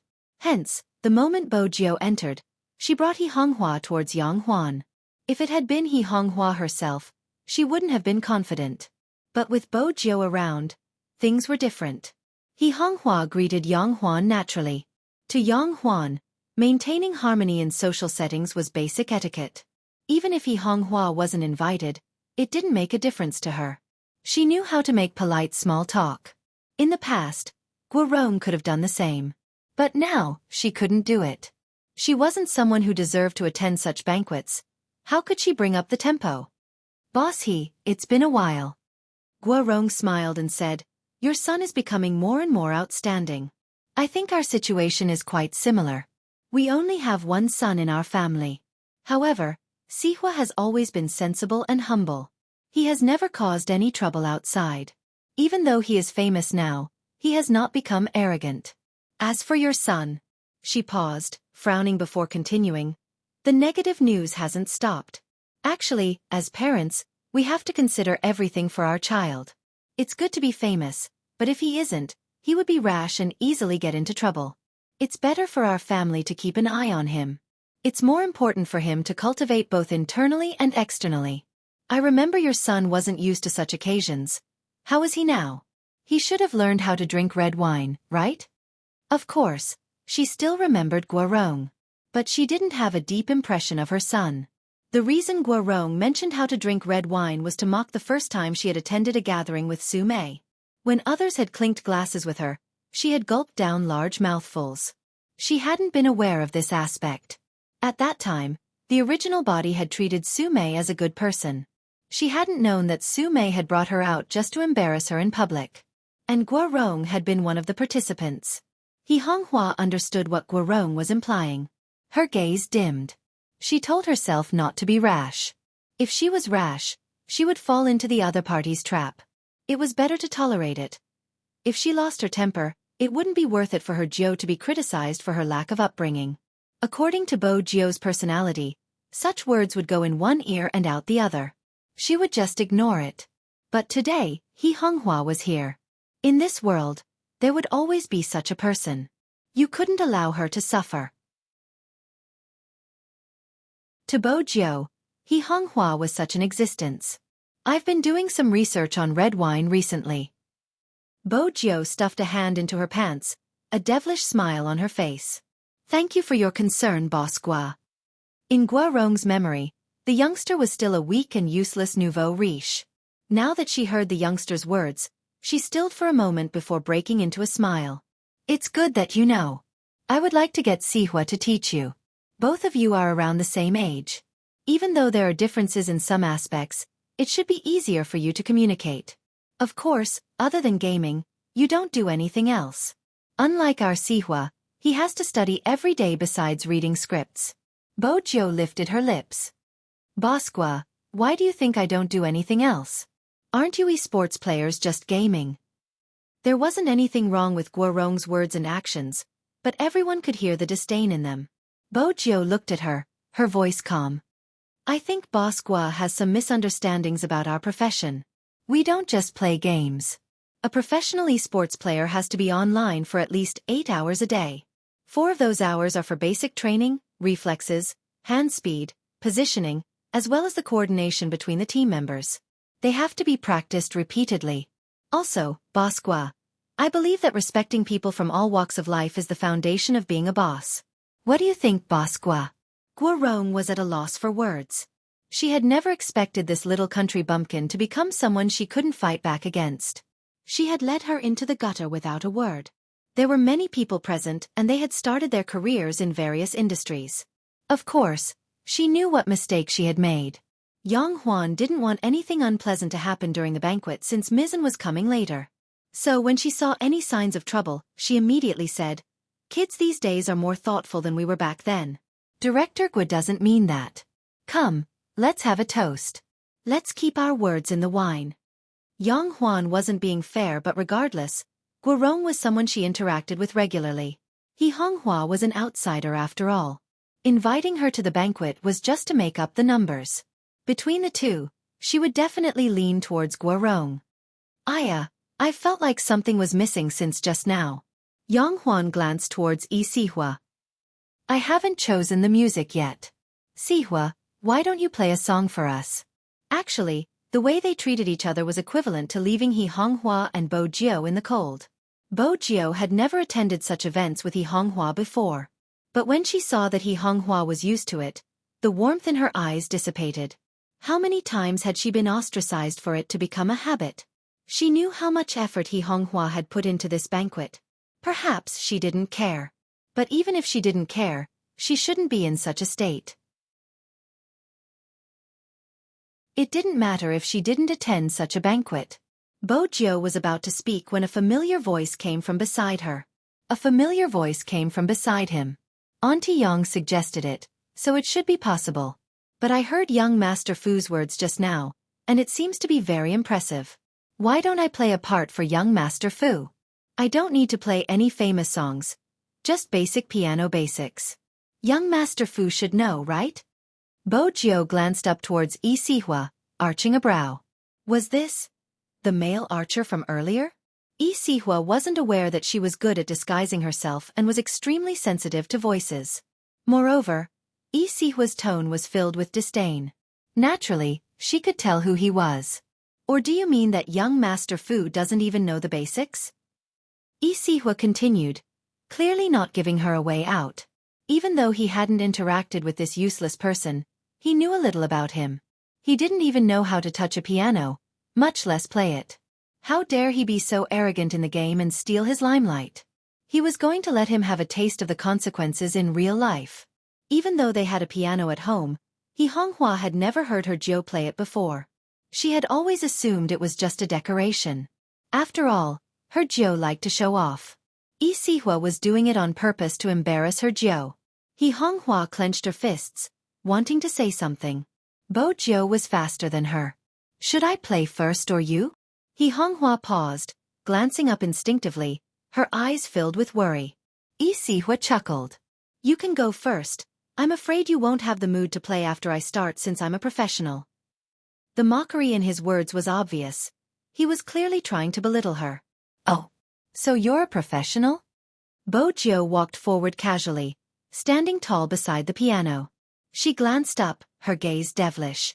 If an amateur like me doesn't play well, things will get awkward. Lee Si-hwa smirked. Let's talk about that after you finish playing. This useless person was really shameless, playing better than him. Did he know where he came from? Bo-Jio remained nonchalant in the face of his mockery. Everyone watched as the silver-haired youngster in a suit sat at the brightest spot.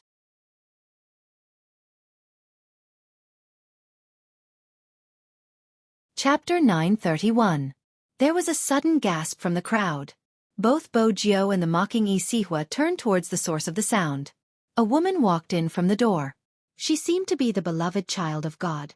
Whether it was her face or temperament, she was perfect. Few people could wear this kind of oriental red color with a noble effect, but when it was on her, it was as if nothing was a problem. That kind of fiery red color set off her snow-white skin, only making people feel that there was a kind of indescribable lazy beauty. That was not all, because there was another person standing beside her. He was dressed in a black suit, but it gave him the aura of a young master of a warlord. His arms were half bent, and his slender legs were walking forward. His tall nose bridge and thin lips were just perfect, sexy and noble at the same time.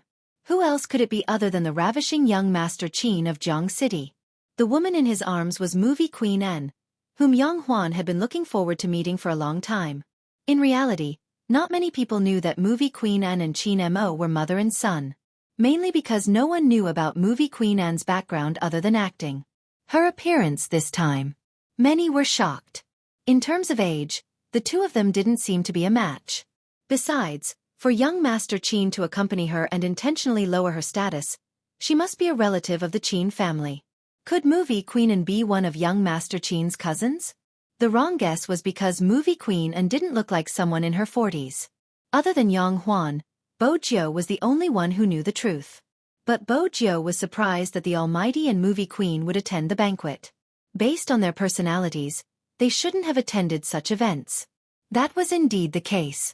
Movie Queen Anne's motive for attending the banquet was to make friends with her in-laws. She hadn't expected to meet her son at the entrance. Hence, she had dragged him in. Movie Queen Anne had wanted to introduce her son to Madame He, but the moment she entered, she saw the silver-haired youngster smiling faintly at her from beside the piano. Joe was here too. In that moment, movie Queen Anne's eyes lit up. That was the benefit of being beautiful. Even her eyes were deep and seductive. Yang Huan also saw movie Queen Anne's gaze on her. But she assumed that movie Queen Anne was looking at Lee Si-hwa, so she walked over with a smile. Sister Anne, you came at the right time. Si-hwa was just about to play the piano. Guo-rong followed behind Yang Huan. Looking at the beautiful woman in front of her whose age could not be guessed, her mind raced. She didn't know how powerful this person with the surname Anne was. In her eyes, the other party was just a celebrity who was good at acting. Later, she heard from her son that her identity would be of great help to him. Only then did she change her opinion of this woman. It was a waste to use such an important time to trample on He Honghua and her son. In any case, a country bumpkin would only be a country bumpkin. It was not worth it for them to take it seriously. Therefore, Guo-rong quickly continued Yang Huan's words. Madam Anne, Si-hwa told me that you've met once. What he said the most was for me to learn from your elegance as a mother. Now that I've seen you today, I'm still far from it. Movie Queen Anne didn't say anything in response. With her self-restraint, she wouldn't expose a person. But at the same time, she smiled ambiguously and didn't reply. This was to deter those who wanted to get close to her. It was a pity that whenever Guo-rong tried to get close to someone with a motive, she would always ignore the fact that the other party didn't want to talk to her. She smiled and continued, I will get Si-hwa to prepare now. Madam Anne is here. I want to play something nice. With that, Guo-rong walked towards the piano. Unbeknownst to her. At this moment, Qin Mo was making eye contact with a certain someone. The gist of it was for her to go over to his side. This time, Bo-Jio understood the Almighty's intentions. She supported her chin with her left hand, her fingertips tapping the piano keys. She still had to play. Qin Mo arched a brow, his gaze sweeping over Lee Si-hwa, who was standing beside her. His eyes dimmed as though he was asking, Who is this? Don't tell me he's the person you confessed to before. Bo Jiu understood his gaze. Almighty, don't bring up my dark history. Besides, how could I confess to someone like him? It was an insult to her taste. He Honghua noticed her Jiu's gaze, but she wasn't sure if she should greet Qin Mo in such an occasion. Yes, in He Honghua's eyes, Qin Mo was just a junior who often visited her house. But from the looks of it, Qin Mo had been much easier to interact with when he was at her house. Now that they were in public, his aura changed. It was an air of nobility that kept strangers away. He Honghua wasn't the type to announce their relationship to the world. Hence, she didn't move. She was still thinking about her Jiu's piano competition with someone. Bo Jiu had the same thought. After the interruption, she tidied herself up and was about to start. But, Madam He, look, Madam An is here. Let's stop this meaningless piano competition for now. Your son should sit somewhere else. Guo Rong smiled politely since she had to be elegant. He Honghua frowned. What was the meaning of this? They were the ones who wanted her Jiu to play the piano. Were they trying to chase her away? Bo Jiu smiled. She didn't move, her posture relaxed and suave. Boss Guo doesn't have the final say. We still have to compete. Hee hee. Guo Rong chuckled lightly, like an elder guiding a junior. Young Master Fu, don't be so serious now. If you really want to compete, I'll get Sihua to teach you another day. Bo Jiu didn't move. Instead, she glanced up, her gaze as dark as the night sky, sending chills down her spine. Guo Rong was stunned by the young man's gaze. Yang Huan hurried over. Madam He, it's going to be a private gathering and the piano is going to be used. I'm sorry, why don't you get your son to leave first? Yang Huan was the organizer, and since the organizer had said so, it would seem shameless if she continued to sit there. However, this group of people was too much of a bully. They were the ones who had coaxed her Jiu to play the piano. Now, weren't they just playing with her? He Honghua clenched her fists, her face flushing red. Yi Sihua was already standing beside the piano. His arrogant attitude was obvious. He was asking the youngster to give way. But he hadn't expected this. The slender figure walked over and stood in front of him. He stuffed one hand into his trouser pocket, the other on the piano. He was elegant, handsome, and elegant. People like him couldn't compete. Yi Sihua was confident in his looks, but as long as he was around, celebrities like him had to step aside. He had filmed a role in the past, a young master of the warlord era. He was from No. 1 middle school after all. The forum would definitely be flooded with his photo. But very quickly, someone posted a photo of Qin Mo. What's the big deal? I'll show you the young master of the warlord in real life. When Qin Mo had first entered the school, he had been wearing a military uniform and undergoing military training. His upright posture hadn't captured his face, but the image of him holding a bottle of mineral water and wearing military boots had instantly caused the posts related to him to sink.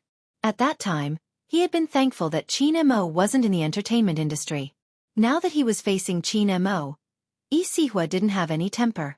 Because he knew very well that there was too much of a gap between them.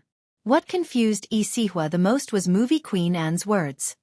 Joe, you know how to play the piano? Yi Sihua wasn't the only one whose expression changed. Even Guo Rong turned towards movie queen Anne. Joe? Movie queen Anne actually called this country bumpkin Joe? Did they know each other? How was that possible? He Honghua was the son of a country bumpkin. How could he know such a noble person? But the scene before them forced them to believe it. Movie queen Anne was behaving like a fangirl, her eyes sparkling. Hurry up and play a song. I've always wanted to see you sitting in front of the piano. It's just as I imagined. It's perfect. Yang Huan and movie queen Anne could be considered friends. But even if it was her, Ms. Anne wouldn't speak to her in such a tone. What exactly was the relationship between He Honghua's son and Sister Anne? No, what had he done to gain Sister Anne's affection? Bo Jiu had interacted with movie queen Anne a few times and knew that the Almighty's mother had probably portrayed her character. But no matter what, he was still a son who slept with someone else. Bo Jiu was still obedient. What would Goddess Anne like to hear? Sky City. Movie queen Anne seemed to have thought of something and smiled. Mo plays well too. A duet would be perfect. Aren't you going to compete? Let him back you up. In reality, Movie Queen and wanted the two of them to be in the same frame so that Madam He would feel that they were a good match. Besides, the situation had been obvious. Someone was bullying Joe. What kind of joke was that? She couldn't even bear to make things difficult for the child. How could she allow him to be bullied? During this time, Guorong and Yi Sihua's expressions had changed several times. The moment Movie Queen and finished her sentence, the mother and son froze. Yang Huan wanted to say something. Sister and Huan, regardless of the situation, you have to know how to treat your guests. You did well when you were young, but now that you've grown up, you seem to have forgotten. Movie Queen and glanced up at her. With just that one glance, Yang Huan's face burned. Everyone present knew that he was going to stop when the time was right. As the host of the banquet, her actions had been overboard. Yang Huan hadn't expected He Honghua's son to know her, Sister N, the heir of the biggest financial group. On the other side, Qin Mo was already seated beside her, playing the first sound test. Yi Sihua's face turned pale. He knew he wasn't Qin Mo's match. But taking a step back, it wasn't a bad thing for him. Based on his understanding of the country bumpkin, he wouldn't be able to follow Qin Mo's tune. That way, the country bumpkin would be the one making a fool of himself. With that, Yi Sihua's lips curved upwards. But in the next second, the silver-haired youngster pressed the keys, her fingers gliding over the piano like water. Her hair fell softly behind her ears, her fair neck, her distinct collarbones, every joint flawless. The youngster in the white suit seemed to have been poisoned with every glance. The youngster's tune was ethereal and pleasant, penetrating into one's heart. The scene Yi Sihua was expecting didn't happen. On the contrary, after hearing the sound of the guqin, everyone looked towards the center. The scene in front of him was indeed too beautiful. It was as though all the lights had been drawn out of the ensemble by the two men at the piano. The silver-haired youngster glanced over with a smile. Even the noble Qin Mo seemed to have a liveliness to him. The people present had also listened to all kinds of concerts. This was the first time they had heard such a concert. The coordination between the two did not have the slightest bit of interruption. Their smooth movements reverberated in everyone's ears. Everyone could not help but close their eyes to enjoy it. There was even a professional piano teacher among them. Yi Sihua's face turned paler as more and more people surrounded him. Someone pointed out, Yi Sihua's piano skills aren't as good as his. At that moment, Yi Sihua felt as though he had been slapped in front of everyone. He had mocked her at the start of the concert, but now, he had returned everything. There was a saying that had come true for him. After the youngster was done, he couldn't play anymore. Yi Sihua was aware of the situation. He didn't have the youngster's familiarity with the piano keys and wasn't confident that everyone would be engrossed when he played. The coordination between the two of them was too good. Their tacit understanding was not only flawless, but their faces also made them look like a pair of princes. In reality, this wasn't the first time Bo Jiao had played with the Almighty. But it had been a long time. The Almighty had long forgotten that she knew how to play the piano. From a certain perspective, he was the one who had taught her. Back then, he hadn't liked to play with her. In order to attract his pet's attention, she had done many things. One time, she had messed with his piano. In the end, he had grabbed her hand and pressed it against the piano keys. Which girl doesn't know how to play the piano? From today onwards, learn well and don't play with the English people next door. Do you hear me? I don't know which keys are which. Stupid, Yes, she had been playing the piano since she was young and the Almighty had taught her step by step. How could she be any worse than Yi Sihua? Another note fell. Qin Mo glanced over, his fingers touching someone's. It was at that moment. He found it strangely familiar. All of a sudden, something seemed to jump into his mind. Who had he ever sat with like this?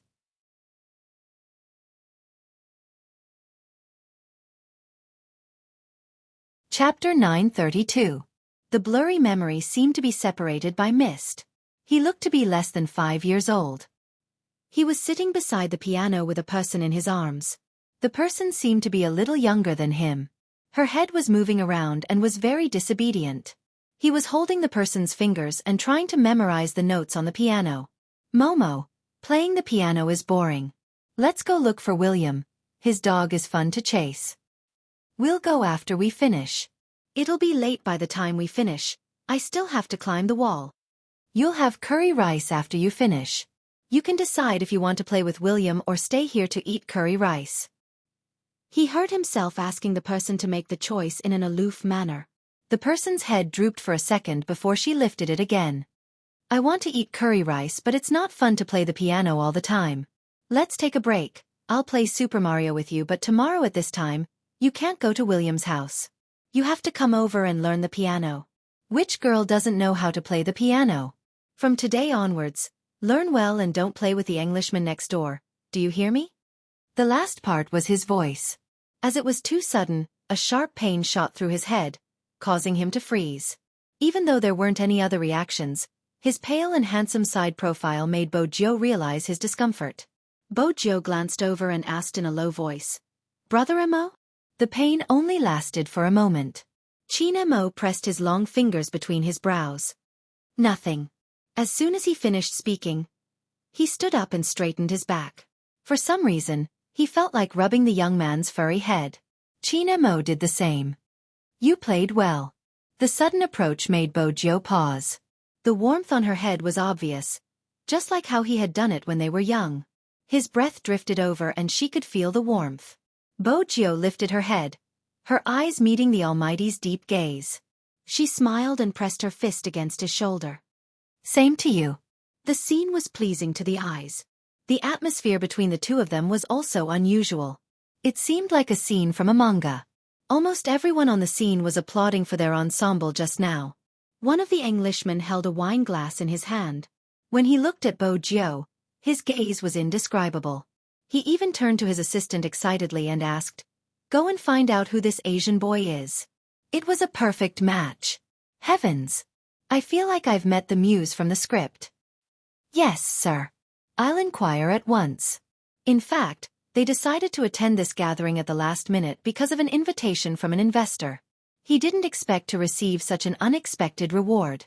The assistant knew very well that the director had visited more than a dozen acting schools in China to find a role that matched the script. But he was satisfied with none of them. However, there was a Japanese actor that the director had listed as a candidate. That actor was originally a best actor, but the assistant knew that the director was not very satisfied. Until this youngster appeared, the assistant had never seen the director so excited before. It must be because he was too much in line with the character in his mind. He saw it when and came in just now. The middle-aged Englishman wanted to wait until the banquet was over before letting and be the middleman. The two of them didn't look for anyone, especially the middle-aged Englishman. This time, they had come silently to search for a role. They didn't want anyone to recognize them. With the director's international reputation, the moment the media caught sight of him, it wouldn't matter which country it was from, it would be publicized. This wouldn't be beneficial for them to find the person they needed. The Englishman thought to himself as he glanced at the young man with the devilish smile. He was really too perfect. When the time came, he would dye his hair black and wear the robes of the Republic of China. The mysterious Asian young man sitting in front of the piano would give off a sense of the overlapping of eras. This was the person he had been looking for. He didn't just have an angelic face, he also had a devilish aura. It was a pity that such a person wasn't acting. The Englishman was still excited about his discovery. He didn't know that there were people who had seen his photo and had tried to strike up a conversation with him on several occasions, but none of them had succeeded. It wasn't anyone else. It was Yi Sihua. If he had gone up after the two of them had finished their performance, he would have been asking for humiliation. Hence, before the piano stopped playing, Yi Sihua's men had already left the area. It was because he had retreated from the crowd that he saw the director he wanted to meet. It felt as though he had gone straight from hell to heaven. So what if movie Queen Anne's path was cut off? Now that the director was there, as long as he followed him closely and recommended himself, he would definitely have a chance. Yi Sihua was a man of action. With this thought in mind, he headed in the direction the Englishman had left. On the other side, movie Queen Anne, who was close to the director, had intentionally stood beside He Honghua at the start of the performance. She took advantage of the lingering warmth and smiled. My son used to have high standards, but ever since he met Jiu, he changed. Madam, he has taught him well, raising a child like Jiu who isn't afraid of my son at all.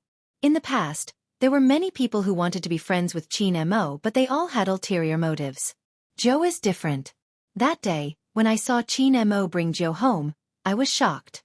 After all, my son rarely gets along with anyone and Jiu is an exception. But since Jiu is so handsome and likable, my son must have been wondering how could there be someone better looking than him. Perhaps that was the reason why they became friends. Now that I think about it, it's amazing. Now that I think about it, it's amazing. He Honghua was shocked when she heard Movie Queen Anne's first sentence. She had never expected Movie Queen Anne to be Qin Mo's mother. The more He Honghua listened, the more she felt Movie Queen Anne was different from the other madams she had interacted with. After all, this person was well-mannered, elegant and magnanimous. It wasn't just an act, but every word and action was embedded in her bones, making her feel comfortable to interact with. Movie Queen Anne intentionally made her son sound more pitiful. She sighed deeply. Madam He, don't be fooled by how tall and strong my son is now. He was born prematurely in the past and I didn't take good care of him. With that, the two mothers found a common point of communication. He Honghua immediately said, my Jiu was born prematurely too. He was so wrinkled that I was worried I wouldn't be able to take care of him. I guess so. Movie Queen Anne reached out and held He Honghua's hand. We have to interact more in the future. Both of them are troublesome. He Honghua was delighted. That's right. All right, Sister He, I've heard about what happened to you. If you need any help, feel free to let me know. Movie Queen Anne was a capable person. She raised Madam He to Sister He without changing her expression. If it had been someone else, He Honghua would definitely be on her guard. Not only did this person look at her with sincerity, she was also beautiful. Most importantly, she didn't have anything on her that she was concerned about.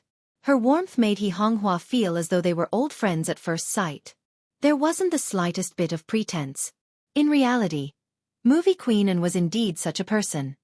I have long wanted to speak to Sister He and have thought of paying you a visit, but I was afraid it would be too abrupt. Today, I heard that Sister He would be attending the banquet, so I specially came over to befriend Sister He. Movie Queen Anne wasn't just expressing her sincerity to He Honghua, she was also saying it for Guorong, who was standing beside them. The way she had asked Jiu to move away from the piano was clearly an act of contempt. Movie Queen Anne didn't feel the need to give her any face. At that moment, it wasn't just Guorong. Even Yang Huan's face turned pale after hearing the entire story. It had to be said that Movie Queen Anne's words were a slap to the face, leaving no room for negotiation. On the other hand, He Honghua was the most generous and straightforward. You should have said so earlier. If you had said so earlier, we would have met at home. I don't know anything else, but I know how to cook. When you come to my house, Sister He will cook for you. That would be great. I love to eat, but that's the disadvantage of being an actress. There are so many things I want to eat, but I can't eat them immediately. Movie Queen Anne's tone was coquettish. Take today for example, I just want to eat scrambled eggs with tomatoes. I can't even find that kind of home-cooked taste outside. He Honghua was honest, she immediately replied. That's easy if you want to eat, come over tomorrow. Can we eat tonight? After Movie Queen Anne asked, she felt that it wasn't polite. I'm disturbing Sister He, I'll eat tomorrow. He Honghua couldn't bear to see the beauty in such a state. It's not disturbing, I just need time to prepare the ingredients. It isn't too late, if you really want to eat, let's go home. I'll have to trouble Sister He then. Movie Queen Anne held He Honghua's hand and smiled. She looked like a helpless little bird. Bo Jiu raised a brow as she walked over. Go home for dinner? What was going on? What was going on? When did her mother and the Almighty's mother become so close? In the time she had been playing the piano, the two of them were already calling each other sisters, completely disregarding her and the Almighty. That was indeed the case. The two of them chatted for a while before deciding on the itinerary. Even though Bo Jiu didn't think it was a good idea to attend such a banquet. She was still a little confused when her mother shoved her into the car so quickly. She glanced sideways at the Almighty, who was sitting beside her. His face was expressionless, handsome and elegant as usual. Was she making a fuss out of nothing? Bo Jiu arched a brow. The four of them sat in Movie Queen Anne's car, a Bentley. Even the chauffeur was an old subordinate of the Qin family. His aura was undoubtedly the most graceful among all the guests. Yang Huan came personally to send them off. In reality, She didn't want movie queen to leave, but there was something she had to mention. Mrs. He, I'm sorry for my negligence. I hope you won't take it to heart. He Honghua knew very well why Yang Huan said that. It was all for the sake of her younger sister N. Hence, He Honghua didn't reply, merely smiling. People with different principles couldn't make plans together. In the future, she wouldn't attend such banquets and she wouldn't befriend Yang Huan. That was all. It was understandable for Yang Huan to come out since she was acquainted with movie queen N. But Gua Rong followed, afraid that her son wouldn't have a chance once movie queen N left. Without a second thought, she pressed the car window. Madam N, I have a private matter to discuss with you. May I know when you are free? Gua Rong's actions weren't polite at all. However, she didn't realize it herself. She emphasized in a self-centered manner, "It's about my son. Please make time," Madam N. Movie Queen N was perplexed by his words. She smiled. "We aren't close and I don't have the obligation to talk to you about your son. Let's go." Gua Rong watched as the Bentley was about to leave, fuming. How can she be like that? Her voice drifted into the car. Even movie queen N wasn't fond of such people.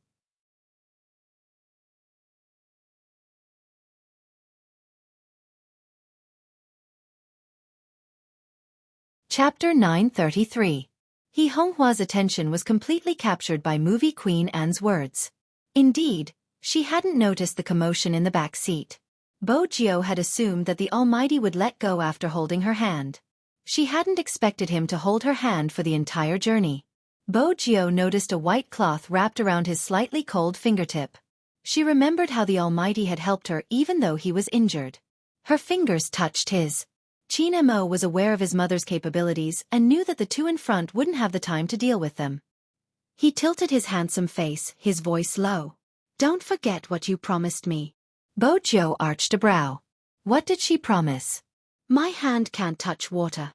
Qin Mo raised his left hand casually, clearly reminding her. Bo Jiao wanted to say something. He Honghua turned. "What do you want to eat? I'll get Xiao Dong to prepare the dishes. As long as it's auntie's cooking, I'm fine with anything." Qin Mo smiled, looking like a noble. Bo Jiao couldn't help grumbling internally. She had never seen anyone as picky as the Almighty. He actually said anything was fine. "I'll get someone to prepare it." He Honghua had been amazed by the perfect youngster in this world. He was so polite, it wasn't surprising that he was good friends with her Jiao. Bo Jiao glanced over, lowering her voice. Bo Jiao glanced over, lowering her voice. "Brother Mo, be careful. There are carrots in my mom's soup." Qin Mo glanced at the mischievous youngster replying slowly, "Indeed, you should be careful." Bo Jiao laughed. Was the Almighty going to admit he was picky? "Auntie." Qin Mo glanced up, smiling lightly. "Jiao said he doesn't like carrots. Let's not put carrots in the dishes for dinner." "Bo Jiao." He Honghua stilled, turning towards her Jiao. "Why didn't he tell me he doesn't like carrots? I won't put them in the soup this time." No matter what she said, it would only make her seem humble since the Almighty's move was too shameless. Movie Queen An understood her son better. When she heard his words, she glanced at Qin Mo, smiling ambiguously. She was a beauty. She knew better than anyone who didn't eat carrots. Movie Queen An hadn't expected her son to pull such a stunt. If it was in the past, he would definitely not say what he liked or didn't like. In fact, he rarely visited anyone's house. Also, did these two people really think that she could not see their little tricks? He had underestimated her too much. The more Movie Queen An looked at them, the more she liked them. Especially when Jiao was depressed, his silver hair would curl up, and the resentment of the beautiful youth. Qin Mo naturally noticed the way the youngster was looking at him. His thin eyelids lifted slightly, his eyes overflowing with a smile. Movie Queen An took in his smile. The last bit of unwillingness in her heart disappeared without a trace. She hadn't seen her son smile in such a long time. Probably only Jiao could make him like this. He was no longer as rational, and even a little unreasonable. But this was him with flesh and blood. He hoped that the influence of that incident would disappear like smoke in thin air. With that thought, Movie Queen An pulled He Honghua over to talk about shopping. Regardless of the age or status of a woman, when they talked about clothes, they were always the same. It was as though they would never be tired. Bo Jio waited for the two parents to resume their conversation before glancing in Qin Mo's direction. It was a little resentful. In that instant, Qin Mo was in a daze again. It was as though the youngster in front of him had become very, very small. Then she sat on his bed, her pair of lotus root-like short legs swinging back and forth. She was not at ease at all. She also looked at him with the same gloomy gaze. She was so noisy that he could not even write a word. Right. Qin Mo frowned at his own imagination. Had he been sleeping too little recently? Even images that didn't exist had appeared? But Qin Mo was curious about how she had looked like when she was young. On the other side, Guorong was upset that she hadn't managed to stop movie Queen N. She called her son and complained, "That N isn't nice at all. If she hadn't helped you, I wouldn't have ended up like this. Who knew that she wouldn't even bother to look at me when I was already at the car door? What kind of person is she?" Yi Sihua held onto his phone, pushing the crowd aside. "Mom, there's no need to look for her. Guess who I saw just now? It's Director William from The Matrix. With him around, there's no need for me to look for her." Guorong was elated. "That explains why I didn't see you. I've been looking for a chance to talk to Director William and chased after him. That's all for now, Mom. I'm hanging up. Wait for my good news." Yi Sihua was confident that he would catch Director William's eye. After all, he had an Asian feel to him. Moreover, Director William must be here for the casting. If not, an international director wouldn't be so low profile. He was definitely here to recruit newcomers. With that thought, Yi Sihua's eyes lit up. He pushed the receptionist aside and rushed towards the British man. Director William obviously did not expect someone to suddenly appear in front of him. His blue eyes were filled with astonishment. To show his respect, Yi Sihua bowed before exclaiming in English, "Director William, I didn't expect it to be you. I thought I was seeing things. Could you please sign your name for me? I like your movies a lot. The last time I met you was at the film festival, but I don't think you remember me. I seem to be rambling, but you should be able to understand how I feel when I meet my idol. I'm Yi Sihua, an actor." William smiled. "Oh, of course I understand." Yi Sihua's confidence was boosted by his response. Having been educated overseas for so many years, he knew that Europeans love to recommend themselves. This was a common flaw of the Chinese. As early as last year, he had transferred his nationality overseas and understood their way of thinking. Hence, after Yi Sihua expressed his admiration, he didn't hesitate to state his motive. "I heard that you are looking for a mysterious male actor from the East. I would like to recommend myself to you." William came to a sudden realization. He rubbed his chin and looked Yi Sihua up and down before shaking his head. "You're not bad looking. If it was in the past, I might have considered it. But now, I'm really sorry. I've already found the actor in my heart. If you were at the banquet, you would have seen the silver-haired youngster playing the piano. Be it in terms of looks or aura, he exudes a mysterious aura unique to the East. The smile on his face is devilish but not arrogant.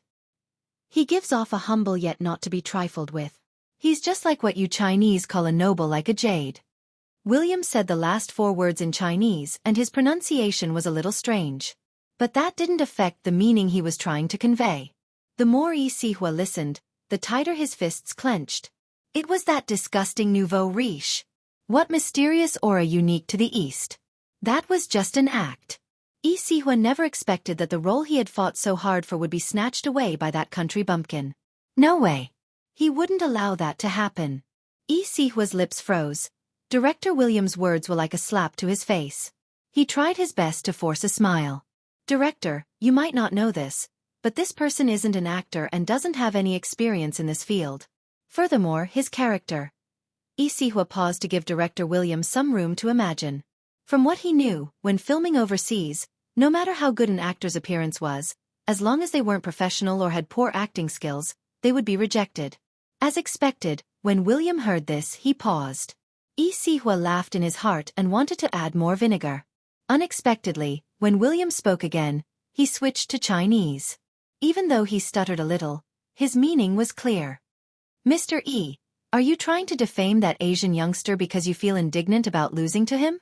Yi Sihua froze and immediately denied it. Of course not. He couldn't let Director William think that way. This was an issue of image.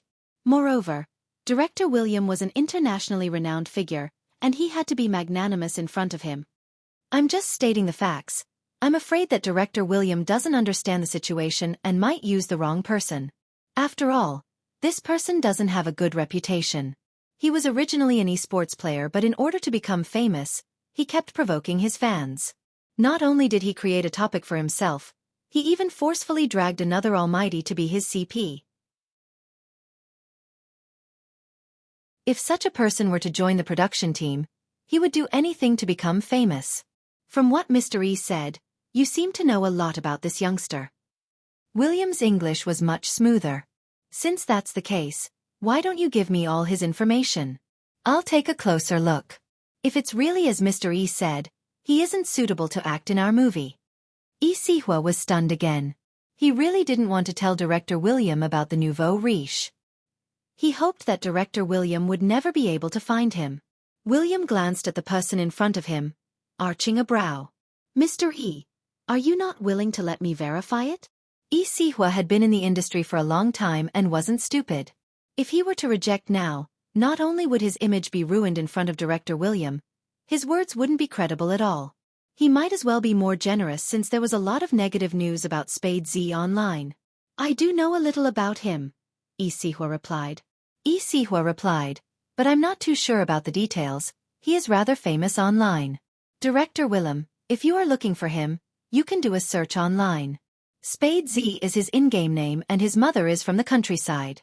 It's probably because of this that he does things differently and wants to be famous. William's gaze deepened. Thank you. I'll do some research first before making a decision. Director William, you don't have to be so polite, Yi Sihua replied sincerely. Even if the role doesn't belong to me, I don't wish for it to be played by any random person. This time, William didn't reply. At this moment, his assistant returned. Yi Sihua knew he had achieved his goal. It was simple, if he couldn't get the role, that country bumpkin wouldn't be able to either. He was just a country bumpkin. What right did he have to steal his limelight time and time again? Yi Sihua sent Director William to the car personally. I'll think about it. This was what Director William said before he left. Yi Sihua waited for the car to drive off before smiling. However, there was still a gush of anger in his chest that could not be released. Who was he to snatch the role from him? Yi Sihua kicked the rubbish bin beside him, his eyes dimming. But it was a blessing in disguise. He had cleverly left Director William's contact details. Perhaps after Director William saw the comments online, he might change his mind and let him take the role. It wasn't impossible. Yi Sihua smiled once more, picking up his phone to make a call. Help me prepare some dirt. No, this time it isn't someone from the industry, nor that web novel author. I don't think they need it anymore. I managed to win over his fans. That web novel author should be in a bad mood. Don't bother with such a small character. It's an esports player. ID Spade Z. Once it's done, we'll go according to the previous arrangement. All right. The person on the other end of the line had a sharp mouth and monkey cheeks. Who else could it be other than the tall and slender criminal gang? He hung up, lifting his head to smile at the girl operating the computer. One of our chess pieces has his eyes on Spade Z. That's right. The girl smiled. Help him out. The tall and slender man seemed to have other matters to attend to. The crime squad. Don't worry, they won't be able to find anything. The girl tapped her fingers on the keyboard. The new psychologist has already taken over the investigation with the help of the higher-ups. No one will be able to stop us. How's your discussion with Rao Rong? The tall and slender man laughed sarcastically. He seems a little conflicted. He's still so naive. That's all, he wants to walk his own path. Even if he can't play in the professional league anymore, the mention of his father will calm him down.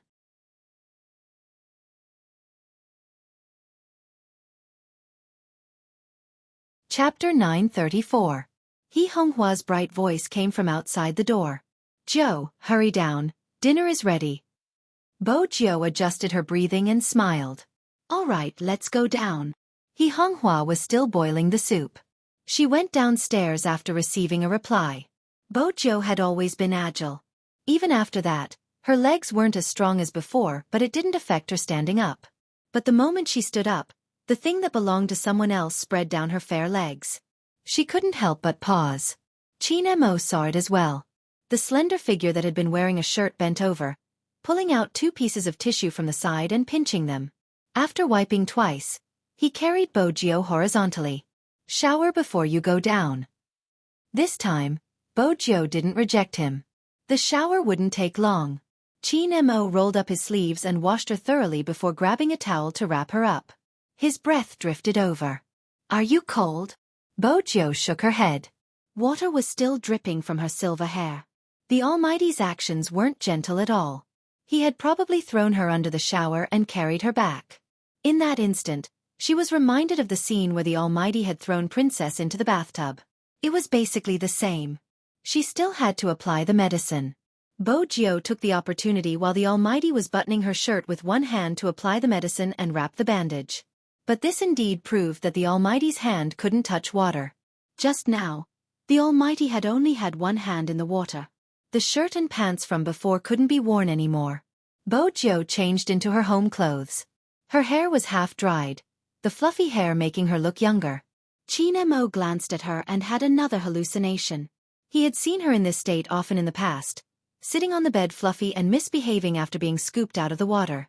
It was a miniature version of her.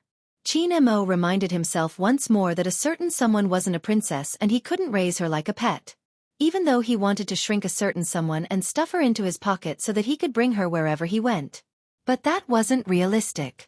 They walked down the stairs one after another. In the end it was still speed. It took less than half an hour. The dishes were already on the table. 8 home-cooked dishes and a soup looked very delicious. Probably every parent would take out their child's childhood photo album when they were a guest. He Honghua was no exception. Before the age of 2, Jiao needed to hide her gender, so she didn't have many photos. Ever since he was 2 years old, he had been getting more and more. He Honghua pointed to one of the photos and said, "This is the photo before she was sent to kindergarten." She was crying miserably. Cute. Movie queen and was undoubtedly fond of children, especially since they were so adorable. She couldn't bear to part with them, forgetting about the dishes on the table. It was He Honghua who noticed the 2 people coming down. She smiled and said, "Sit down and eat. Why is your hair still wet?" The question was directed at Bojio and she replied naturally, "I took a shower." He Honghua did not suspect anything. Movie queen and lifted her lids and glanced in their direction. Her focus was on her son. How reckless. Qin Mo was very calm, and it was hard to tell anything from his side profile. Bojio had a devilish smile on her face. From this, it was hard to tell who was taking advantage of who. Was her son the one at the bottom? Movie queen and felt that it was more likely. She shook her head and passed the photo album over. Look at Joe when he was young. Isn't he cute? She was reminding her son that he needed to take the initiative. Qin Mo really wanted to see what he looked like when he was young. His fingers swept across the photo, looking at the child in the photo album. Strangely, even though he had thought so much about a certain someone when he was young, he didn't feel much when he saw these photos. Qin Mo frowned slightly, his face as elegant as ever. Naturally, the 2 parents began to talk about their childhood stories at the dinner table. Bojio listened as she ate. She wasn't surprised since she knew better than anyone what her puppy had been like when he was young. Basically, he had been a spotless doll, ignoring everyone. People of the same age would often wonder why the child was so much cleaner than them. It's my fault.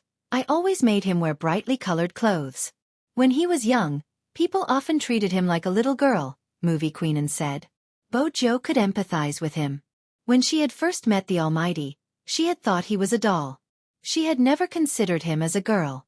Movie Queen smiled at the youngster. Did Joe encounter anything interesting when he was young?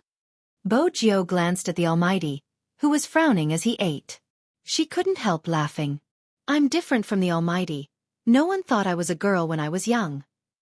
Hearing this, Qin Mo put down his chopsticks and glanced at her casually, as though he was asking her to be taught a lesson. Bojio's smile deepened. When she caught his gaze, she changed the topic.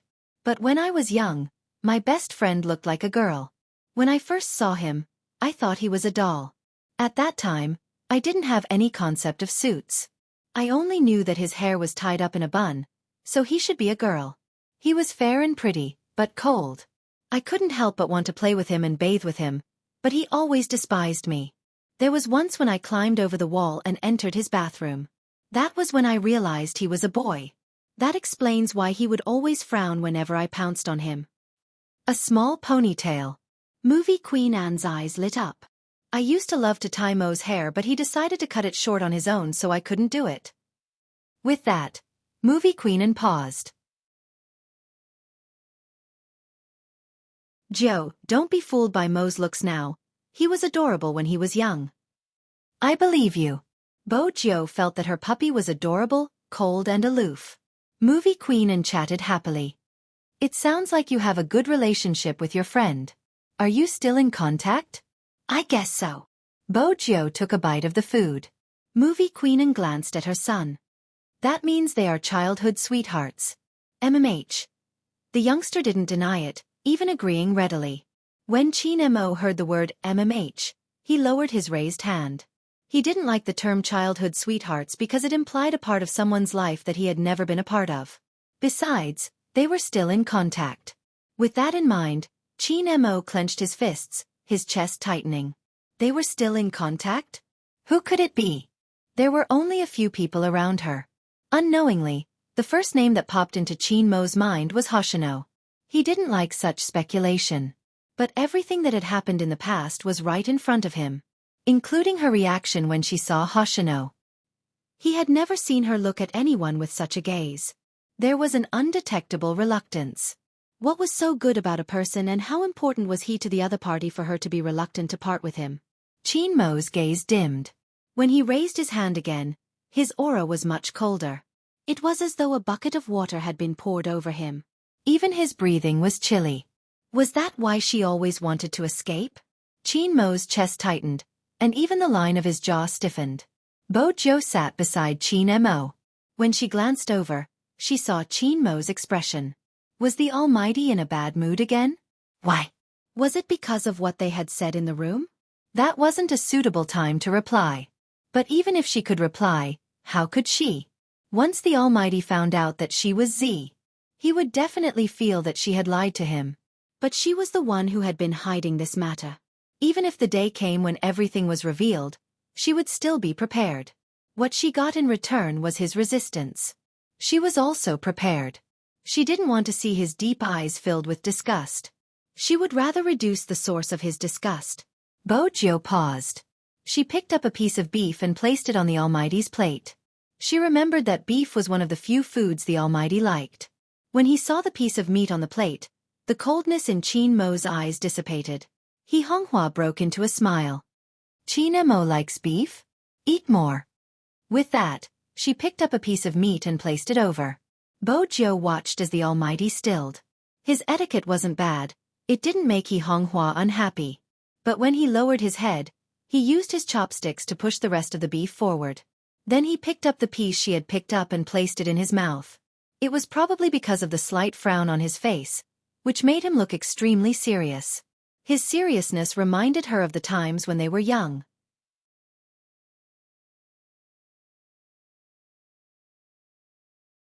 Movie Queen Anne was the first. Moreover, they seemed to be getting along well with each other. They didn't even notice the change in time. This time, Movie Queen Anne came back not only for her son but also because there was a role that suited Joe. She wanted to try persuading him to see if he would agree. But it was obvious that today wasn't a good time. With her son around, she wouldn't be able to get the role. After dinner, Movie Queen Anne stood up with a bright smile. It's late, Mo and I will be heading back first. Sister let's meet another day. We can watch their competition together. No problem, He Honghua agreed readily. When they left, everyone was sending Movie Queen Anne off. I have something to discuss with Joe in private. You can head back first. He led Bo Joe to a fork in the road. There would always be a fork in the villa district. For places with good greenery like this, there would be a street lamp installed in the area with lush leaves. The afterglow of the lamp shone on Chin Mo's face, a mesmerizing handsomeness. Bo Joe couldn't help calling him a demon.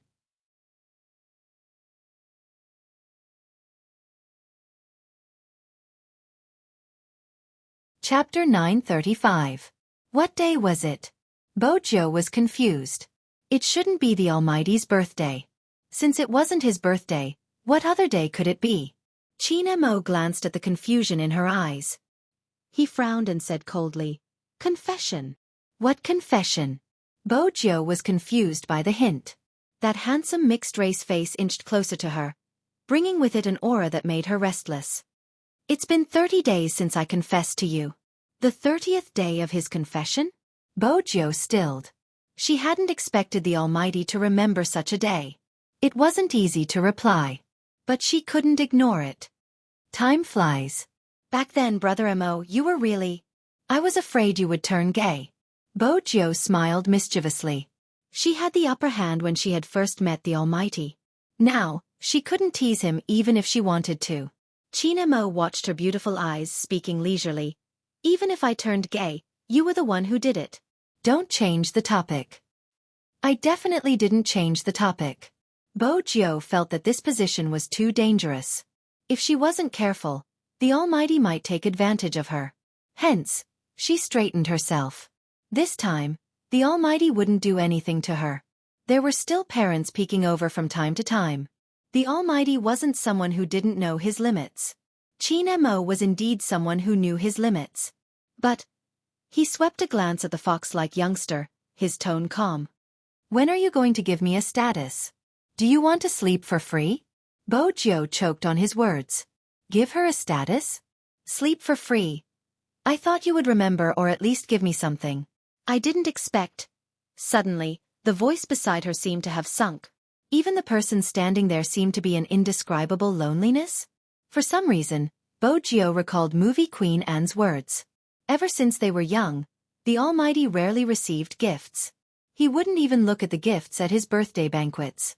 She had assumed that someone like the Almighty would be likable.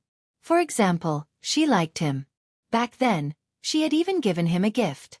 But in reality, after they had separated, she wasn't sure how he had grown up. Movie Queen Anne said that he had a cold personality. Even if it was his birthday, he wasn't interested in the gifts from his elders. It was probably because the Almighty was too smart that he was able to see the pros and cons of the upper class clearly. In other words, he knew very well that the gifts given to him had all sorts of motives. 30 days? She didn't say anything. Thinking about it this way, she was indeed quite a scumbag. A domineering CEO could not treat his pet like this. At the very least, he couldn't be so useless. Bojo replied guiltily, "Actually, I've prepared for it, I just didn't remember the date." Qin Mo stuffed a hand into his pocket and raised his head. His deep gaze made Bojo's eyes wander unconsciously. Qin Mo arched a brow.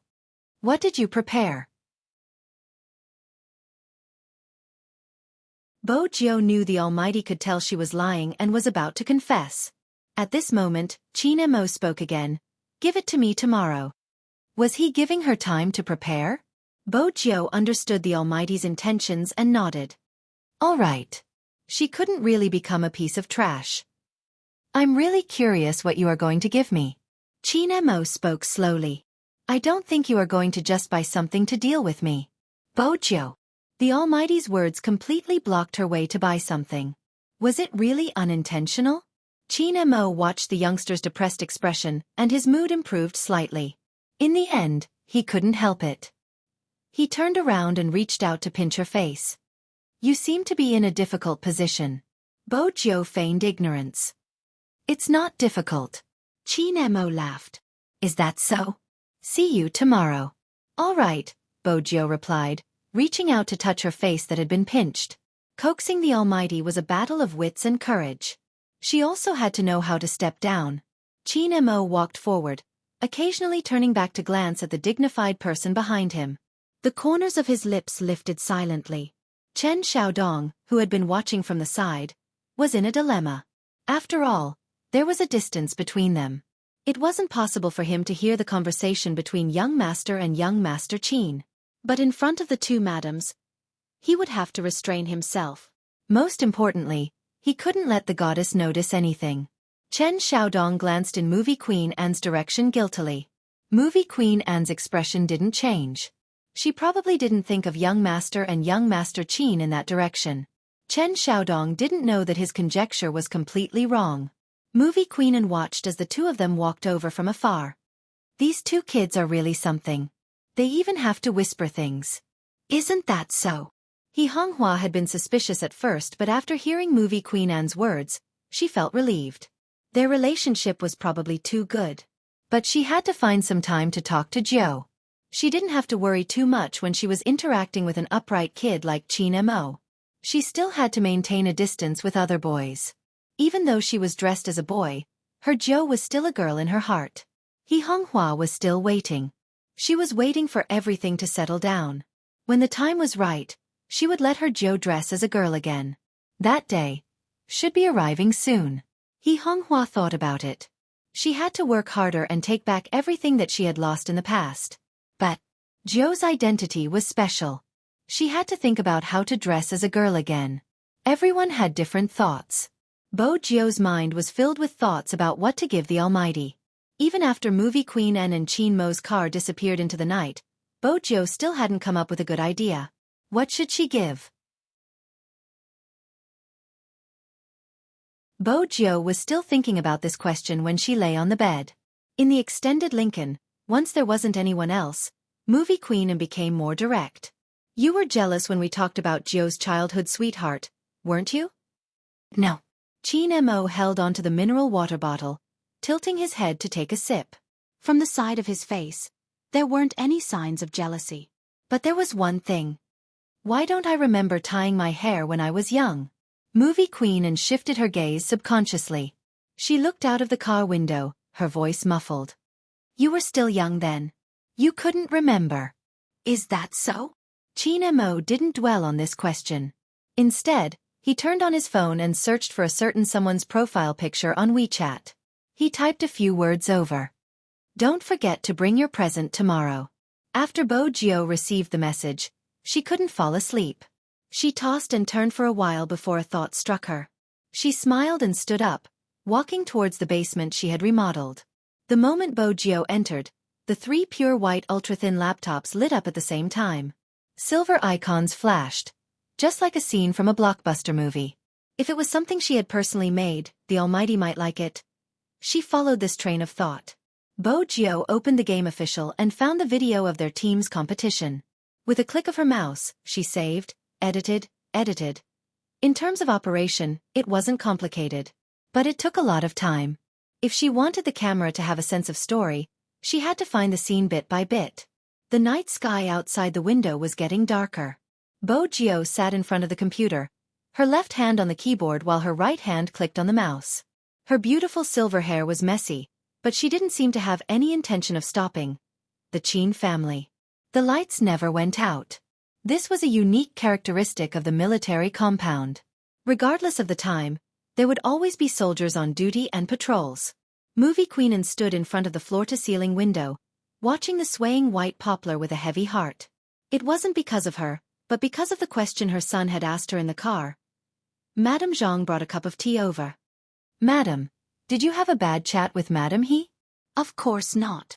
When Movie Queen Anne smiled, there were dimples on her face.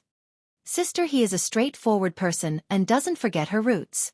There aren't many people who can maintain their character after entering the business world. She doesn't compete or lie to herself. A woman is weak but a mother is strong. Zhou has a good mother. Madame Zhang laughed. It seems like the rumors aren't entirely trustworthy. It isn't at all. Movie Queen Anne lowered her head to take a sip of tea, her brows still furrowed. Madame Zhang was confused. Then Madame Zhang, what exactly did Mo go through to lose a portion of his memory? Movie Queen Anne's question had become a taboo in the family ever since. Madame Zhang didn't know how to answer. No one would be able to forget the young master who had come down from the private plane with blood dripping from his fingers. At that time, his thoughts had been in a mess. Movie Queen Anne knew she wouldn't be able to get an answer. Hence, she took a deep breath. Now, he has started to interact with criminals again. Madame Zhang, I'm worried that the past will repeat itself. Madam, don't worry. With young Master Zhou around, it won't happen. Movie Queen Anne broke into a smile. You're right. Once one thought things through, they would gradually let it go. It was the same for everyone. What they couldn't let go would always be the injustice. In the club, Rao Rong looked at a screenshot of the news. His hand tightened around the mouse. It was an old piece of news about $1 million of embezzled money found in a policeman's house. Because of the double-crossing, the policeman didn't have a good ending. Rao Rong hadn't believed this piece of news at all. He wanted to clear his father's name. When he was young, he had tried many methods. Time and time again, he had hit a wall. He had been expelled from the club and in the end, he had lost all hope. Rao Rong wanted to know who had killed his father. Why had the $1 million appeared in his house? He could only rely on that person. That was reality. He had no choice but to lower his head. Captain. Lin Chintao rubbed his eyes, switching on the lights. His hair was a mess. Are you still thinking about the competition? Rao Rong closed the page and stood up, replying faintly, MH. Lin Chintao grabbed his short hair. It's the team that can't keep up with you. Actually, I have thought that it would be better if Captain went to another team. It's not that. Rao Rong walked over, glancing at the red mark on his face. Go to sleep. Oh. Lin Chintao agreed, but he didn't stop. Ever since Qin Mo got together with Little Spade, his playing style has changed. He's sharp and shameless, getting addicted to the jungle. It's hard to defend against him. Rao Rong paused. In the beginning that was his playstyle, but it changed. His hand injury was one reason, but as the captain of Supreme Alliance, his first reaction was to look at the big picture, which made him lose his sharpness.